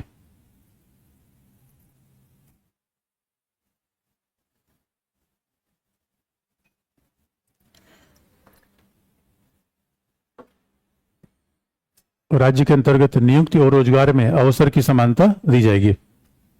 यह जो ध्यान देने की बात है, राज्य के अंतर्गत का मतलब किसका है? संघ सरकार, राज्य सरकार, व फंडामेंटल राइट सारे नागरिकों के लिए है।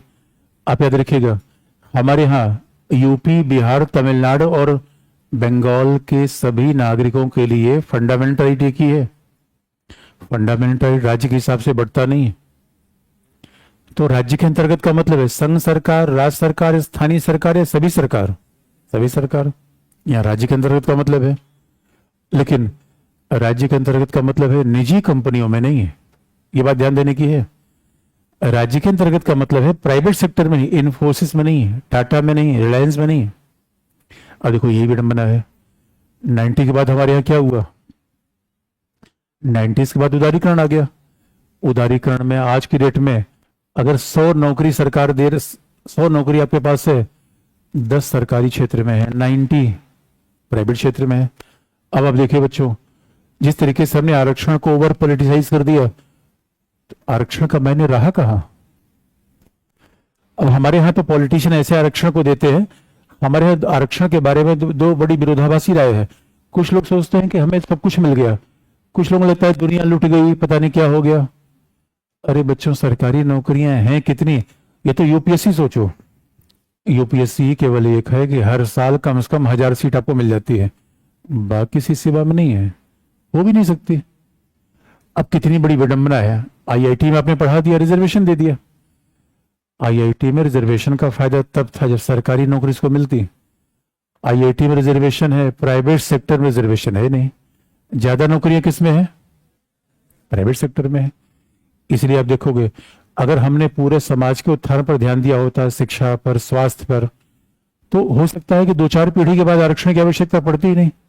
लेकिन हमने तो सब होल तरीका अपनाया नहीं, बस यही आरक्षण आरक्षण बढ़ाओ घटाओ, ये करो वो करो। और आप ऐसा तलवार खींची रहती है रिजर्वेशन पे, लोग कहते हैं आरक्षण खत्म कर देंगे। आरक्षण है कहां जो खत्म कर देंगे मेरे बच्चों? ध्यान से देखिए, आज सारी फील्ड का प्राइवेटाइजेशन है। मीडिया में सारा प्राइवेट, एडवोकेसी, लॉयर सारा private, engineering private, medical private, coaching. कहां रहा आरक्षण मेरे बच्चों? लोगों को बेवकूफ बना बना के अब करो आरक्षण आरक्षण आरक्षण। इसलिए बार बार कहा जाता है हमारे पास, देखिए यही तो हमारे दुर्भाग्य हुआ है देश का, अगर अब दीर्घकालिक पॉलिसी बनेंगे चुनाव हार जाएंगे, ऐसे विकार के मुद्दे पर चुनाव जीतेंगे तो सेंटिमेंट करके चुनाव जीत जाएंगे। लोग कहते हैं आरक्षण खत्म कर दिया जाएगा, खत्म ही हो गया आरक्षण मेरे बच्चों, रहा कहां बता दो, कहां रहा? हाँ, 2-4 हजार नौकरी मिल जाएगी, उसी में दरोगा जी में है आरक्षण, उसमें सरकारी स्कूल में है, वही पता नहीं कब तक चलेगा, नहीं चलेगा, क्योंकि ये चैलेंज है देश का। जबकि हमारे नेताओं ने समाज को ही लड़ा दिया, तो हम आपस में ही लोग दुश्मन मानने लगे। हमें लगता है हमारे हिस्सा इन्होंने खा लिया, उनका हमारे हिस्सा इन्होंने खा लिया। बड़ा इंटरेस्टिंग पार्ट है ये। और दूसरी बात, आरक्षण क्यों होना चाहिए, यही तर्क दिखाता है। अगर आप याद रखिए, कई बार लोग सोचते हैं कि आरक्षण नहीं होना चाहिए, कुशलता होनी चाहिए, प्रतिस्पर्धा होनी चाहिए। बच्चों, आपको याद दिला दें, हम पैदा हुए थे तो प्रतिस्पर्धा कुशल थे या कमजोर थे? मानव समाज की बड़ी विशेषता, पैदा होते समय कोई इफिशिएंट नहीं होता, उसको परिवार की, समाज की जरूरत पड़ती है। और 60 साल के बाद कोई इफिशिएंट नहीं रहता बच्चों। 60, इसलिए देखिए, इसलिए सरकारी सेवाओं की आवश्यकता क्यों पड़ती है? पूंजीवाद जवानी का साथी है मेरे बच्चों। भाई, मैं जब तक पढ़ा रहा हूं तब तक पैसा मिल रहा है। अब कल के लिए मेरी कोई हेल्थ खराब हो जाए तो क्या होगा? घर में बैठ के छाछ पियो फिर। मेरे बच्चे याद करेंगे मुझे? अरे पहले अपना याद कर नहीं पाओगे, मुझे क्या याद करोगे यार? देखो, थैंक्स फॉर योर इमोशंस। ऐसा होता नहीं बच्चों दुनिया में। अपना पहले मैनेज कर लेना, उसके बाद मुझे याद करना। अपना मैनेज ही नहीं हो पाएगा। अरे मेरे बच्चों में तो पॉलिटिकल स्टूडेंट हूं मैं, भावनात्मक थोड़े हूं, रियलिस्टिक आदमी हूं। नहीं हो पाता ऐसा। अरे पिता 6 बच्चों कर देता है, 6 बच्चे मिलके पिता को नहीं कर पाते मेरे बच्चे। इसलिए आरक्षण क्यों होना चाहिए? अगर अरे बुढ़ापे में कोई शक्तिशाली होता है क्या? नहीं होता। इसलिए समाज के हर वंचित वर्ग को, और आप कह दो सर्वाइवल ऑफ फिटेस्ट, ये प्रिंसिपल चलता नहीं है समाज में। कई बार तो इसलिए सामाजिक न्याय होना चाहिए, रिजर्वेशन होना चाहिए। हमें आपत्ति रिजर्वेशन पे नहीं है, आपत्ति है किनको मिलता है उस पर, आपत्ति कितना मिलता है उस पर, आपत्ति है पिछड़ेपन का क्राइटेरिया क्या है उस पर। यही तो आलोचना बनेगी। इसे रिजर्वेशन होना चाहिए, नहीं तो महिलाएं कैसे आगे बढ़ेंगे? आप कह दो पुरुष महिला एक साथ लेकर खली को राजपाल यादव से लड़ा दोगे, कोई कंपटीशन करो, खली के राजपाल यादव लड़ेंगे या खत्म हो जाएंगे? अरे मेरे बच्चे, अब आप देखोगे, आपके साथ हो सकता है स्कूल में कितने बच्चों ने पढ़ाई की हो, आर्थिक कारण से पढ़ाई छोड़ दिया, अब वो आपके हिसाब से तो कुशल हो गए। आप कुशल कैसे हुए? दिल्ली आए, पढ़े, कोचिंग किए, सबसे पढ़े। कुशलता कोई जन्मजात थोड़ी होती है, ट्रेंड भी तो किया जा सकता है। इसलिए सामाजिक एक सजग जो व्यक्ति होता है, उसका समानता के प्रति दृष्टिकोण स्वाभाविक होना चाहिए। और जिस सेवा में आप जा रहे हैं, वहां तो इन्हीं की सेवा के लिए ही तो आपको लिया जा रहा है। बस समाज में सेवा किसकी करनी है? विराट कोहली की थोड़े, ना अनुष्का शर्मा की, उसका स्कोप ही नहीं है। समाज में सेवा किसकी करनी है? नत्था की, कचरा की। कचरा को देखा है आपने? नहीं देखा। लगान मूवी देखी है मेरे बच्चे? उसी में कचरा था। और हमारे हिंदुस्तान में आधे लोग तो कचरे की जीवन जी रहे हैं। सेवा किसकी करनी है? किसकी करनी है? कचरा की। तो इसलिए दूसरी तो कीवर्ड क्या हो गया राज्य के अंतर्गत? कीवर्ड रोजगार और नियुक्ति, दोनों में समानता होगी। नियुक्ति का मतलब होता है सेवा में एंट्री कर दिया, इसमें समानता रहेगी।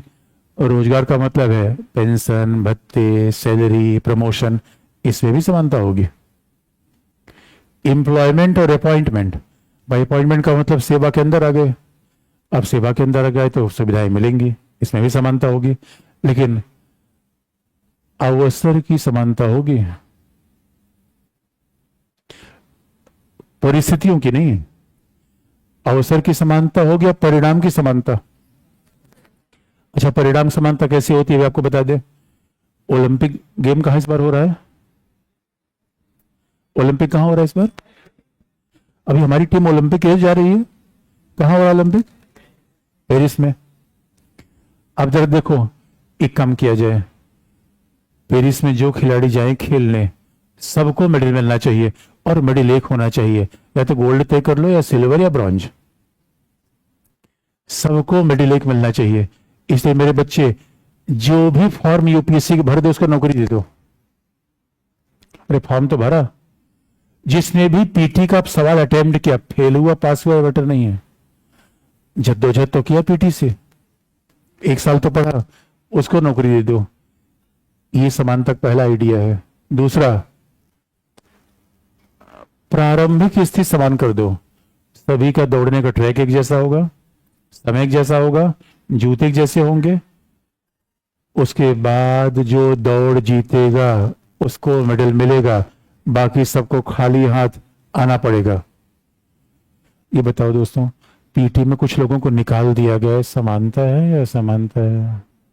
बहुत बुरा लगा कि जिसने पीटी फेल हो गया, मैं आपके साथ हूं, आपके साथ बहुत अन्याय हुआ। कौन पीटी फेल हुआ है? बेइज्जती कोई बात नहीं है दोस्तों। अरे इस बार फेल हो तो अगली बार पास करोगे। तो कई लोग तो देख रहे हैं कि मतलब बेइज्जती हो रही है क्या हमारी?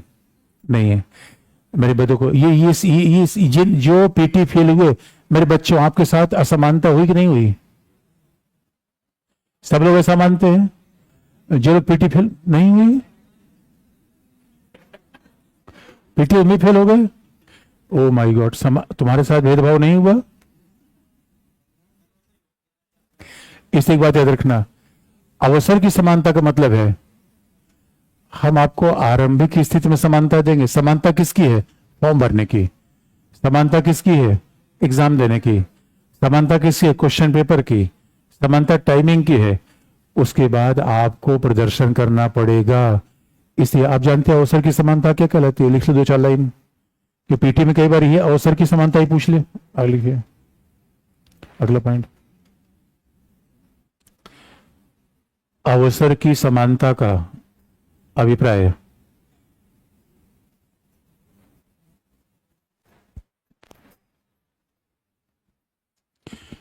अवसर की समानता का आशय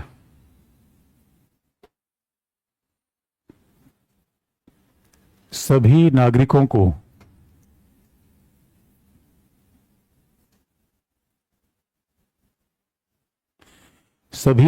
को जीवन की मूलभूत सुविधाएं समान प्राप्त होनी चाहिए।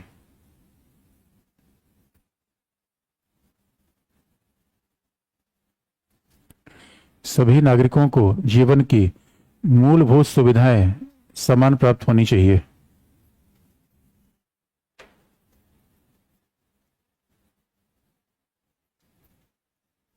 दूसरा पॉइंट, जीवन के प्रत्येक क्षेत्र और प्रत्येक परिस्थिति में समानता संभव नहीं है।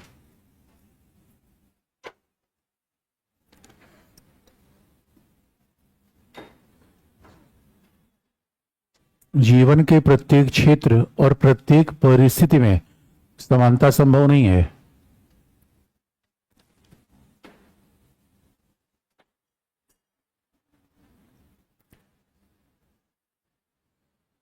समानता संभव नहीं है। अगला पॉइंट,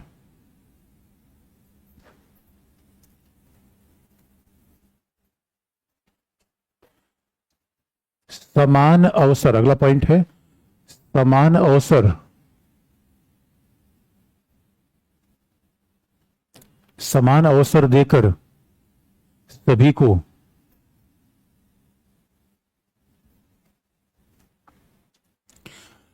असमान, समान अवसर देकर सभी को असमान बनने का अवसर मिलेगा। समान अवसर देकर सभी को असमान बनने का अवसर मिलेगा।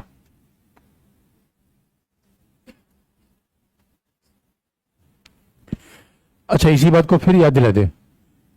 इधर ये अवसर की समानता का मतलब, अच्छा लास्ट एक पॉइंट और लिखिए। अगला पॉइंट, अवसर की समानता में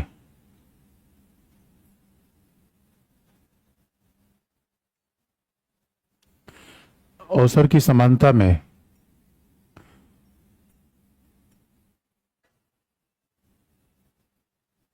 समानता के साथ कुशलता और प्रतिस्पर्धा को भी बनाए रखा जाएगा।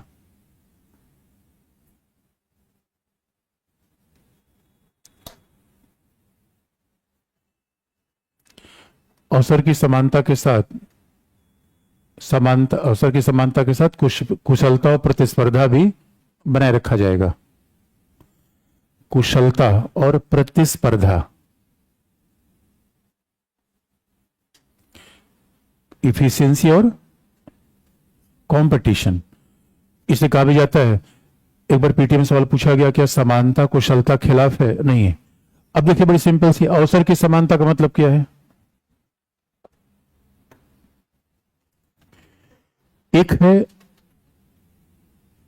एक आइडिया है पूर्ण समानता, एक आइडिया है पूर्ण समानता। पूर्ण समानता का मतलब है, देखिए, परफेक्ट इक्वालिटी। पूर्ण समानता का मतलब है यहां पे एक हो गए विराट कोहली, मेरे क्लास का एक बच्चा हो गया रवि, तीसरा हो गया, किसको और ले बताइए? दीपक को ले। अच्छा नहीं, रवि को ले लिया, दीपक को ले लिया, और अरे अरे अब दूसरे को नहीं लेंगे यार। दूसरा, अच्छा रिंकिया के पापा को ले सकते हैं, ये हमारे सांसद हैं इस क्षेत्र के। और किसको ले लें? मुख्यमंत्री को ले लें, आम आदमी पार्टी के नेता।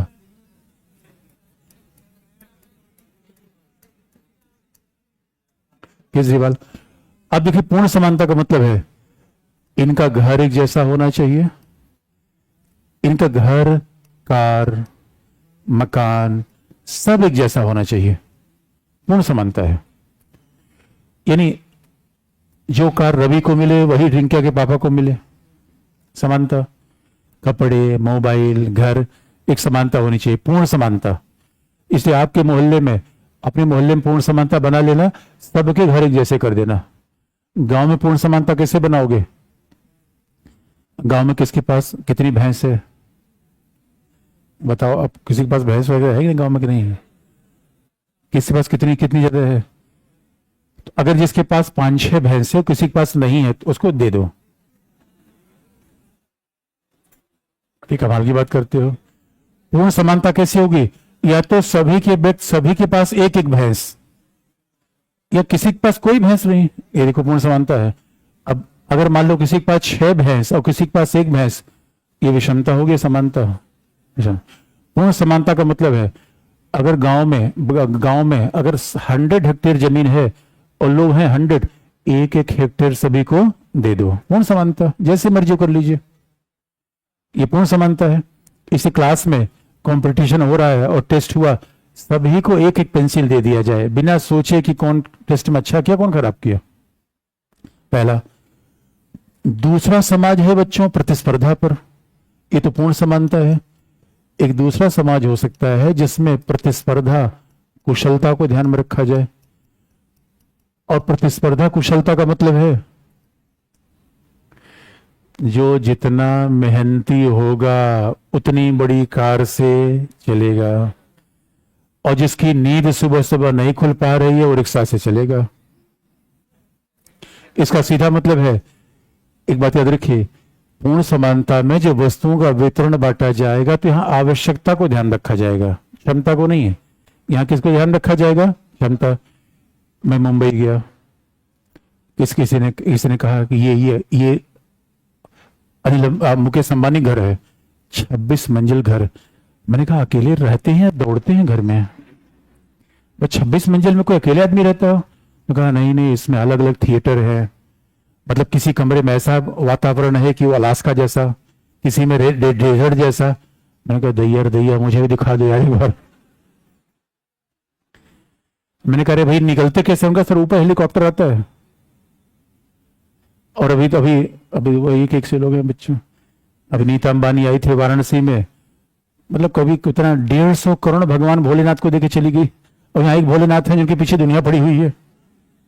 बताओ मेरे बच्चों, अरे मेरे बच्चों ये बताओ, बाबा रामदेव एक जमाना था चप्पल पहनकर घूमते थे, और आज उनके पास चार्टर्ड एयरक्राफ्ट है, 1000 करोड़ की कंपनी के मालिक है। क्या किया जाए?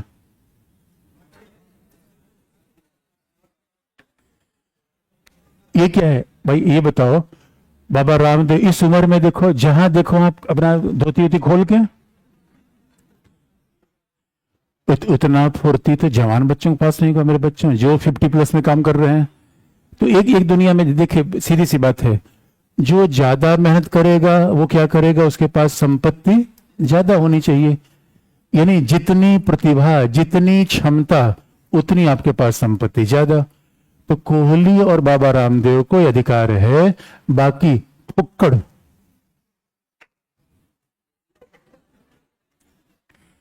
तो जो व्यक्ति बेरोजगार हो गया, तो हम क्या करें, बेरोजगार हो गया, पर नहीं पढ़ा तो गुल्ली खेल रहा था, गुल्ली डंडे खेलेगा तो बेरोजगार नहीं होगा। इससे कई बार बच्चे कहते हैं कि हम यूनिवर्सिटी में गए, कुछ रोजगार नहीं मिला। तो यूनिवर्सिटी में गए थे तो पढ़े कहां।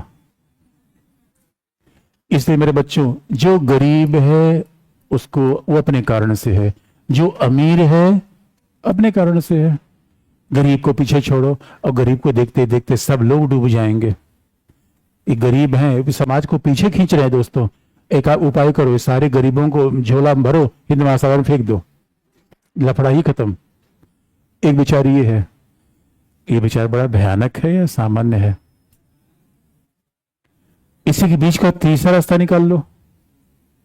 क्योंकि अब सवाल ये है, आप कहोगे सर देखो, अंबानी के पास इसी के बीच में तीसरा विचार है, जो उनको दोनों को कंबाइन करता है। वो क्या है?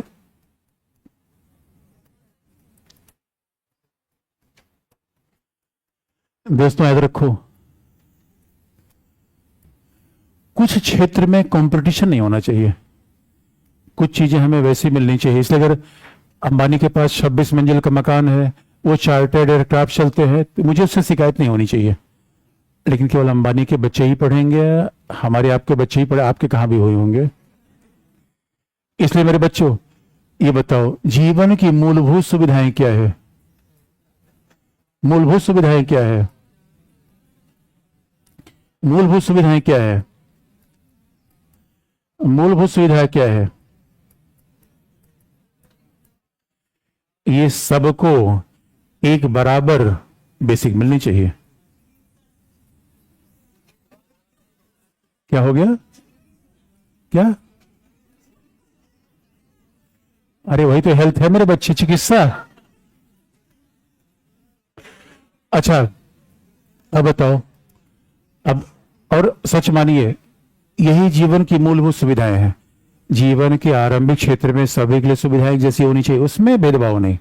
अभी कोई कहोगे कि नहीं, केवल अमीरों के लिए सुविधा होनी चाहिए, नहीं, बाकी क्षेत्र में प्रतिस्पर्धा कर सकते हो। इसलिए अगर कोई ये कहे उसके बाद मैं अपना हेलीकॉप्टर खरीदूंगा, तो हम कहोगे बच्चे खरीद लेना। ये अगर आपको चॉपर खरीदना है तो आप कमाइए, खरीद लीजिए। अगर आपको लगता है कि BMW वाली कार खरीदना है, तो आपके लिए सरकार बिल्कुल नहीं देगी। आपको लगता है हमें पार्टनर लेना है, ऐसा पार्टनर होनी चाहिए, शादी हमारी ऐसी जामनगर जैसी होनी चाहिए, तो आप खुद कर लो, सरकार नहीं करेगी। इसका मतलब है दोनों के बीच का रास्ता है कि नहीं है? इसलिए मेरे बच्चों, जब हम समानता की बात करते हैं, समानता कहां पर होनी चाहिए? यहां पर। और यहां पर अगर मैं समानता दे दिया, यही तो अवसर की समानता है। मेरे भारत में दुर्भाग्य की बात यह है, शिक्षा गुणवत्तापूर्ण नहीं है बच्चों। बच्चे BA करके आ रहे हैं, बहुत सारे बच्चे मात्रात्मक गलतियां कर रहे हैं। ओपन, ये ओपन कौन सी पढ़ाई होती है भैया? पढ़ाई खुले में नहीं होती बच्चों, बंद में होती है। ओपन, ये ओपन पढ़वाना मजाक बना। अब देखो बच्चों, हर आपको लगता है केंद्रीय विद्यालय, नवोदय विद्यालय, गांव का स्कूल, ऐसे स्कूल, पूरे हिंदुस्तान में स्कूल वैसे है। दिल्ली में DPS तो कौन, तो पता लगा कि स्कूल ही ऐसे होने चाहिए, तभी तो कोई बच्चा भी एकदम बिल्कुल वर्टिकल राइज कर सकता है। हमने यहीं पे खत्म कर दिया। इसलिए हमें इस क्षेत्र में विषमता मंजूर है, इस क्षेत्र में नहीं। ये अवसर की समानता है, यहां चीजें मिलनी चाहिए। इसका सीधा मतलब है, आप ये नहीं कह सकते कि हमने फॉर्म भर दिया तो मुझे पास भी कराओ। आपको फॉर्म भरने का अवसर है, पढ़ा दिया, लिखा दिया, उसके बाद UPSC परीक्षा पास करो।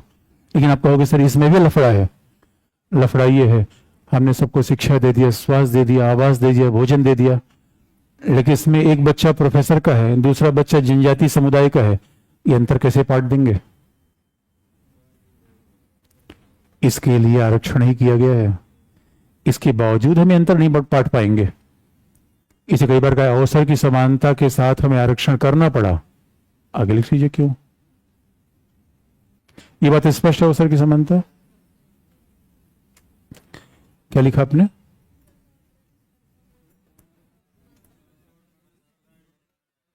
आगे लिखिए, अगले पैराग्राफ से। राज्य के द्वारा, अगला पॉइंट है,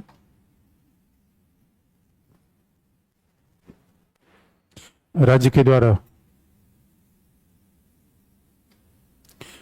नियुक्ति और रोजगार में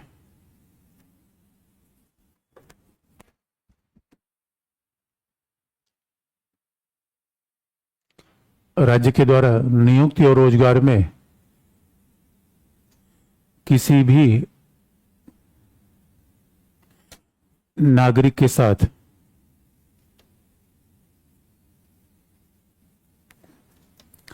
नियुक्ति और रोजगार में किसी भी नागरिक के साथ केवल, याद रखिए जितने आर्टिकल 15 के क्लॉजेज हैं सबको याद कर लीजिए। इसका मतलब क्या है? धर्म, मूल वंश, धर्म, मूल वंश, जाति, लिंग, ये सब 15 में है। दो ही बात 16 में ज्यादा है नहीं, ये तो बस थोड़ा सा यहां पे वो भाग गया क्या? अच्छा लिख लीजिए, मेरे चुप भाग ही गया, मतलब फिर से लगा दिए तो फाइल ही भाग गई। फाइल स्लिप करके दूसरा लगाना पड़ेगा, हट गया।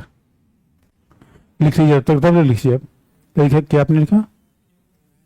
राज्य के द्वारा केवल, तो एबीसी करके लिखिए, केवल धर्म, केवल धर्म, जाति, ये नहीं, जो ये स्लाइड गायब हो गया है, ये वाला, ये वो, ये जो स्लाइड गायब हो गया, ये पेज गायब हो गया 16। क्या लिखा आपने? राज्य के द्वारा केवल, एबीसी करके लिख लीजिए, जैसे एरो बना के, केवल धर्म, जाति, प्रजाति, प्रजाति या मूल वंश, लिंग, जन्मस्थान, लिंग और जन्मस्थान। एक लाइन मत लिखिए, ऊपर नीचे लिखिए, इससे पता भी रहेगा। ये तो आर्टिकल 5-15 में थे ही। दो बढ़ कौन रहे हैं? आगे लिख लीजिए, दो बढ़ कौन रहा है? निवास, रेजिडेंस,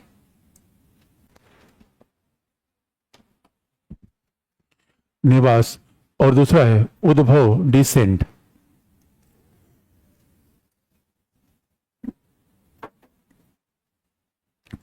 पहला है निवास और दूसरा है उद्भव। ये दो शब्द आर्टिकल 16 बढ़ गए। बाकी हमने कहा कि रिलीजन, रेस और कास्ट, ये तो हर जगह आपको दिखेगा, 3 शब्द तो आपको हर जगह दिखेंगे। और देखिए निवास उद्भव का मतलब ये है, निवास का सीधा मतलब है आपका परमानेंट एड्रेस क्या है, इसके डोमिसाइल। डोमिसाइल के आधार पर भी किसी के साथ भेदभाव नहीं किया जाएगा। अब सवाल यह है, आप यहां पे, आपका यहां रेजिडेंस, आपका जब कहते हैं कि रिसाइड करना, कई बार लोग कहते हैं कि आपका रेजिडेंस कहाँ है, आप रह कहीं भी सकते हैं। अच्छा, दिल्ली में आपका रेजिडेंस है या आप रह रहे हैं? इसका मतलब यहां पे आप अस्थायी रूप में रह रहे हैं। इसलिए कई बार देखो फॉर्म में परमानेंट अपना स्थायी पता दीजिए। स्थायी पता का मतलब हम समझ सकें आप कहां से हैं। इस आधार पर किसी के साथ भेदभाव नहीं किया जाएगा। स्थायी पता नागालैंड का भी हो सकता है, स्थायी पता जामताड़ा का भी हो सकता है, स्थायी पता जयपुर का भी हो सकता है। उद्भव, उद्भव का मतलब DESCENT, DECENT नहीं, डिसेंट नहीं, DESCENT, डिसेंट।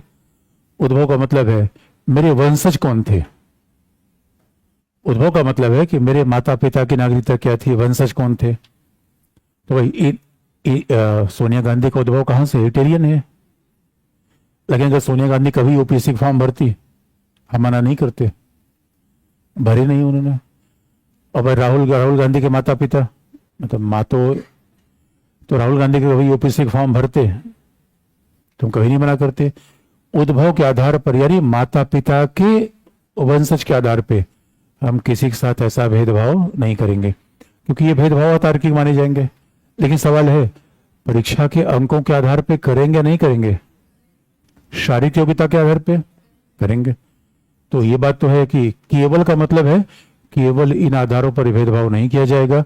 तो आप ये नहीं कहोगे कि मार्क्स अलग अलग दे दिए गए, यानी फिजिकल फिटनेस ये रिक्वायरमेंट हो सकता है, और कई और भी आधार बनाए जा सकते हैं समय के साथ, लेकिन इन आधारों पर भेदभाव नहीं होगा।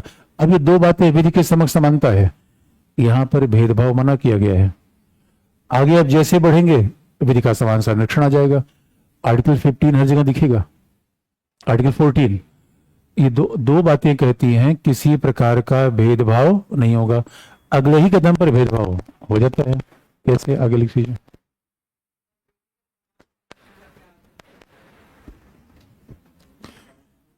मेरे बच्चे आर्टिकल 14 जब बता रहा था तो आए थे आप? अब आर्टिकल 14 समेत नहीं पूछागा, आयोगे तो मैं फिर बता दूंगा। आए थे कि नहीं आए थे? नहीं आए थे ना, अच्छा अच्छा। तो आप यही पूछ रहे हैं कि विधि के समान संरक्षण का मतलब क्या होगा। अब आर्टिकल, अब जैसे अब नहीं आए थे कॉपी ले लेना, मैं लिखवाए पर रखा, बस एक लाइन बता दूं आपको। देखो आपका पड़ोसी कौन है, किस क्लास में हो मेरे बच्चे? फर्स्ट ईयर में हो? ओ माय गॉड, समझ में आ रही है बात? अच्छा फर्स्ट ईयर में हो, बीए फर्स्ट ईयर में। अच्छा, आपने क्या पढ़ाई की है? इकोनॉमिक्स से मास्टर्स हो? Oh my God. ये बताओ,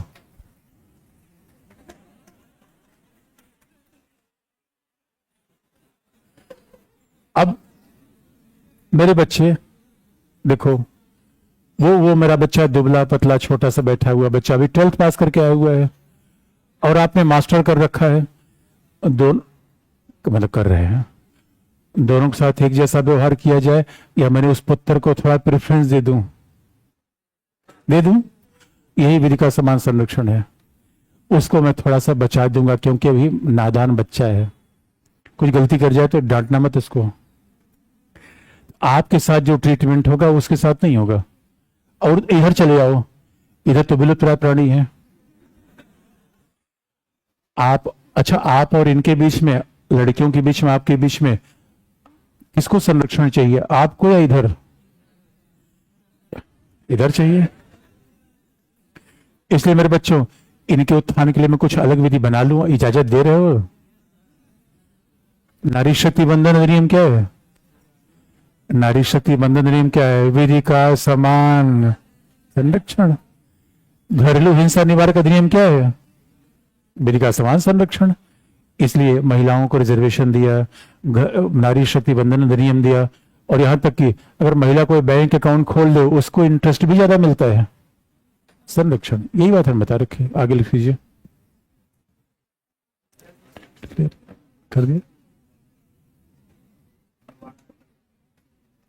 दूसरी पूरी फाइल मंगा लीजिए, आगे लिख लीजिए, हेडिंग चेंज कर लीजिए।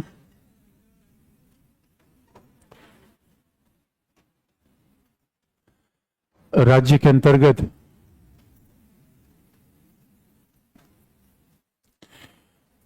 राज्य के अंतर्गत नियुक्ति और रोजगार में समानता का अपवाद।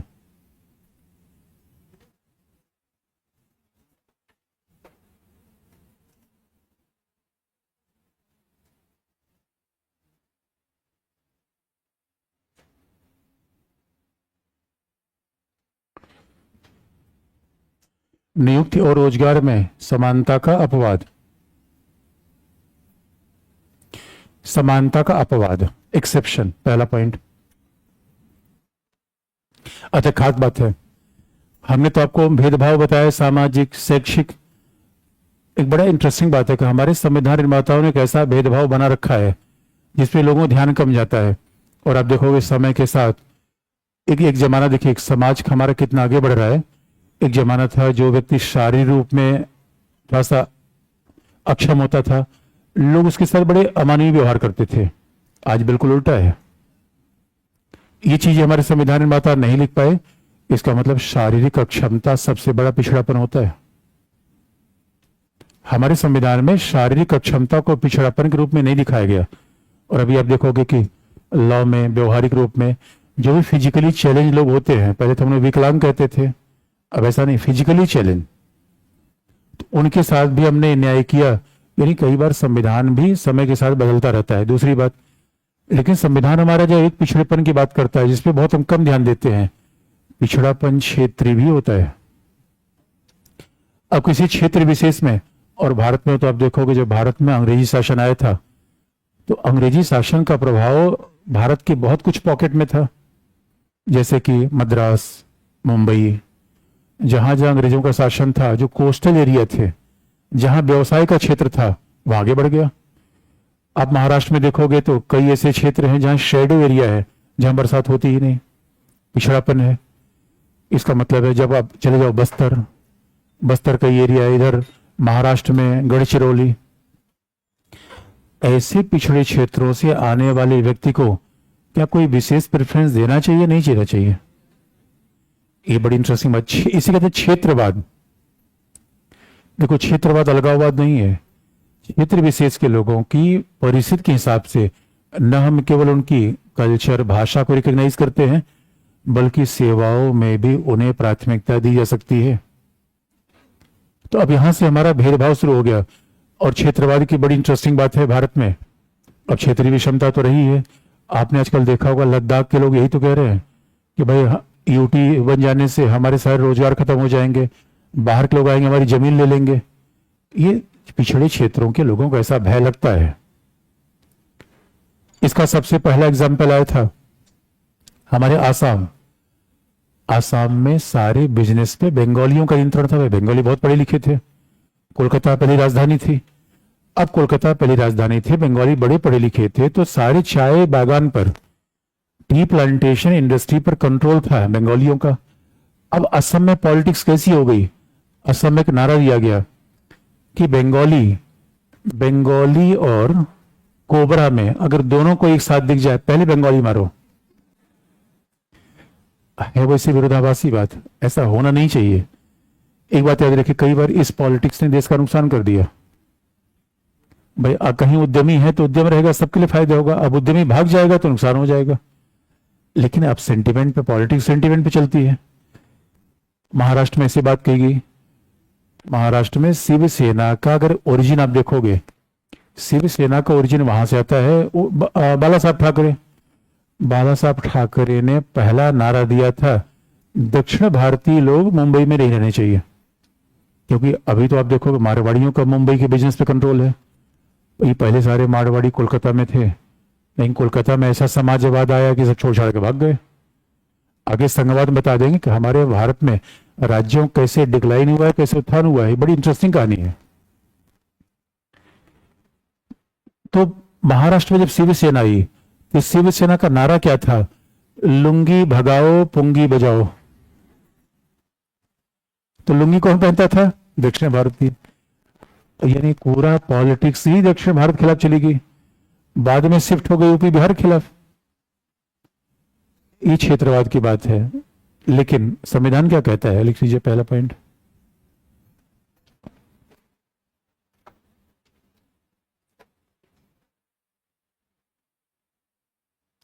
राज्य के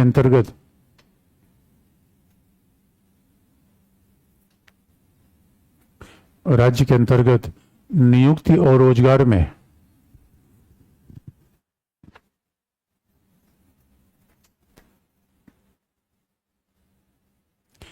राज्य के अंतर्गत नियुक्ति और रोजगार में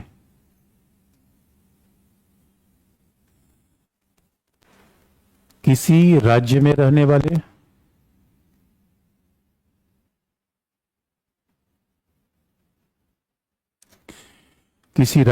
वाले अथवा केंद्र शासित क्षेत्र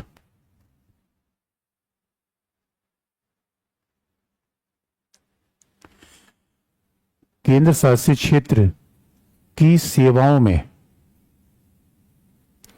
केंद्र शासित क्षेत्र की सेवाओं में स्थानीय निवासियों को विशेष प्राथमिकता दी जा सकती है।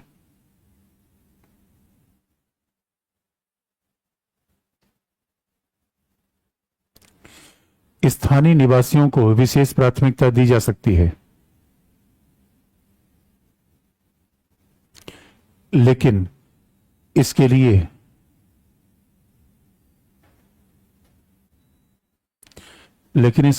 विधि का निर्माण संसद करेगी।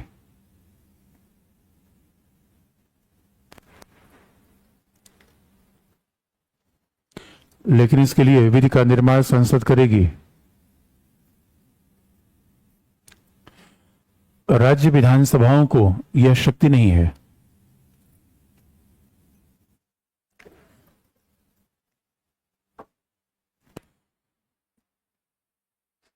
इसके लिए विधि का निर्माण संसद करेगी, राज्य विधानसभाओं को शक्ति नहीं है।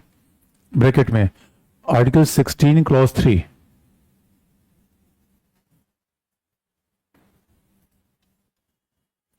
ब्रैकेट में आर्टिकल 16 क्लॉज 3।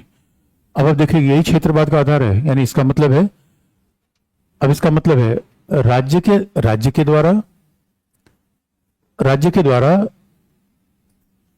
प्राथमिकता किसको दी जाएगी? स्थानीय निवासियों को। स्थानीय निवासियों को प्राथमिकता कहां दी जाएगी? राज्य के अंतर्गत सेवा, केंद्र शासित क्षेत्र या स्थानीय सेवा कोई भी हो, और सेवा के किसी भी क्लास के लिए, क्लास 1 हो, क्लास 2 हो, सेवा किसी वर्ग के लिए। केंद्र शासित क्षेत्र का मतलब है दिल्ली ही आपका केंद्र शासित क्षेत्र है, दिल्ली, चंडीगढ़, अंडमान। राज्य में केंद्र शासित क्षेत्र में स्थानीय लोगों को प्राथमिकता दी जा सकती है, लेकिन इसके विधि का निर्माण कौन करेगा? राज्य विधानसभा नहीं, संसद। और इसलिए राज्य विधानसभा को नहीं दिया गया। अगर ये राज्य विधानसभा को दे दिया जाएगा तो इसका हो सकता है मिसयूज हो जाए, हर राज्य रोकना शुरू कर देगा। लेकिन व्यवहारिक रूप में आप देखो कई इसके मिसयूज होते हैं। व्यवहारिक रूप में कई बार होता है कि एक राज्य क्या करता है, कहेगा कि निजी, इसका मतलब है कि हमारे आर्टिकल 16 क्लॉज 3 प्राइवेट सेक्टर में ये डिस्क्रिमिनेशन की बात नहीं करता। कुछ दिनों पहले हरियाणा का मुद्दा आया था। हरियाणा ने क्या, हरियाणा ने कई बार, उसका कर्नाटक ने कहा कि हमारे यहाँ, या कई बार महाराष्ट्र ने कह दिया था कि हमारे यहाँ कुछ कार्य करने वाले लोग वही होंगे जो स्थानीय लोग हैं, बाहर के लोग नहीं आएंगे। तो आप देखोगे ग्लोबलाइजेशन के दौर में ये बात अच्छी नहीं है भाई। भूमंडलीकरण का दौर है तो बेंगलुरु में काम करने वाले सारे लोग नॉर्थ इंडिया के हैं, तो कल बेंगलुरु कह देना कर्नाटक के लोग ही यहाँ पे काम करेंगे। मार्केट में हमेशा कंपटीशन होता है, जो अच्छे लोग काम कर सकते हैं उनको डिमांड किया जाएगा। कई बार इसमें पॉलिटिक्स बड़ी चलती है। और आपको याद दिला दें, संसद विधि बनाएगी, संसद की आज की कोई विधि नहीं है। संसद ने एकमात्र विधि बनाई थी जो 57 में खत्म हो गई। आज संसद के पास कोई विधि नहीं है। और हकीकत यह है कि राज्य अपने अपने तरीके से भेदभाव कर लेते हैं। उसमें जैसे अपने तरीके का मतलब है, अब आप चाहे भी तो महाराष्ट्र पीसीएस की एग्जाम नहीं दे सकते। जानते हैं क्यों? मराठी लैंग्वेज वहां क्वालिफाई करिए। आप चाह के भी कर्नाटक पीसीएस की एग्जाम नहीं दे सकते। और कई राज्यों ने तो ऐसा भेदभाव कर रखा कि इंटरव्यू में ही रोक लेते हैं। वो आप कुछ भी बता दीजिए, इंटरव्यू में आपको जाने नहीं देंगे। इसका सीधा मतलब है कि कई तरीके से भेदभाव किया जा सकता है, लेकिन इसके पीछे मान्यता ये थी कि स्थानीय समुदाय के लोगों को वरीयता दी जाए, जन्म स्थान के आधार पर नहीं, स्थानीय जो लोग रहते हैं उनको वरीयता दी जाए।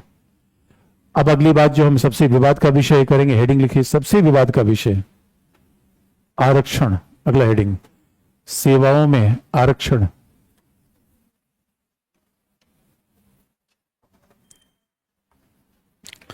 अगला हेडिंग है सेवाओं में आरक्षण। लेकिन कल, अच्छा नहीं,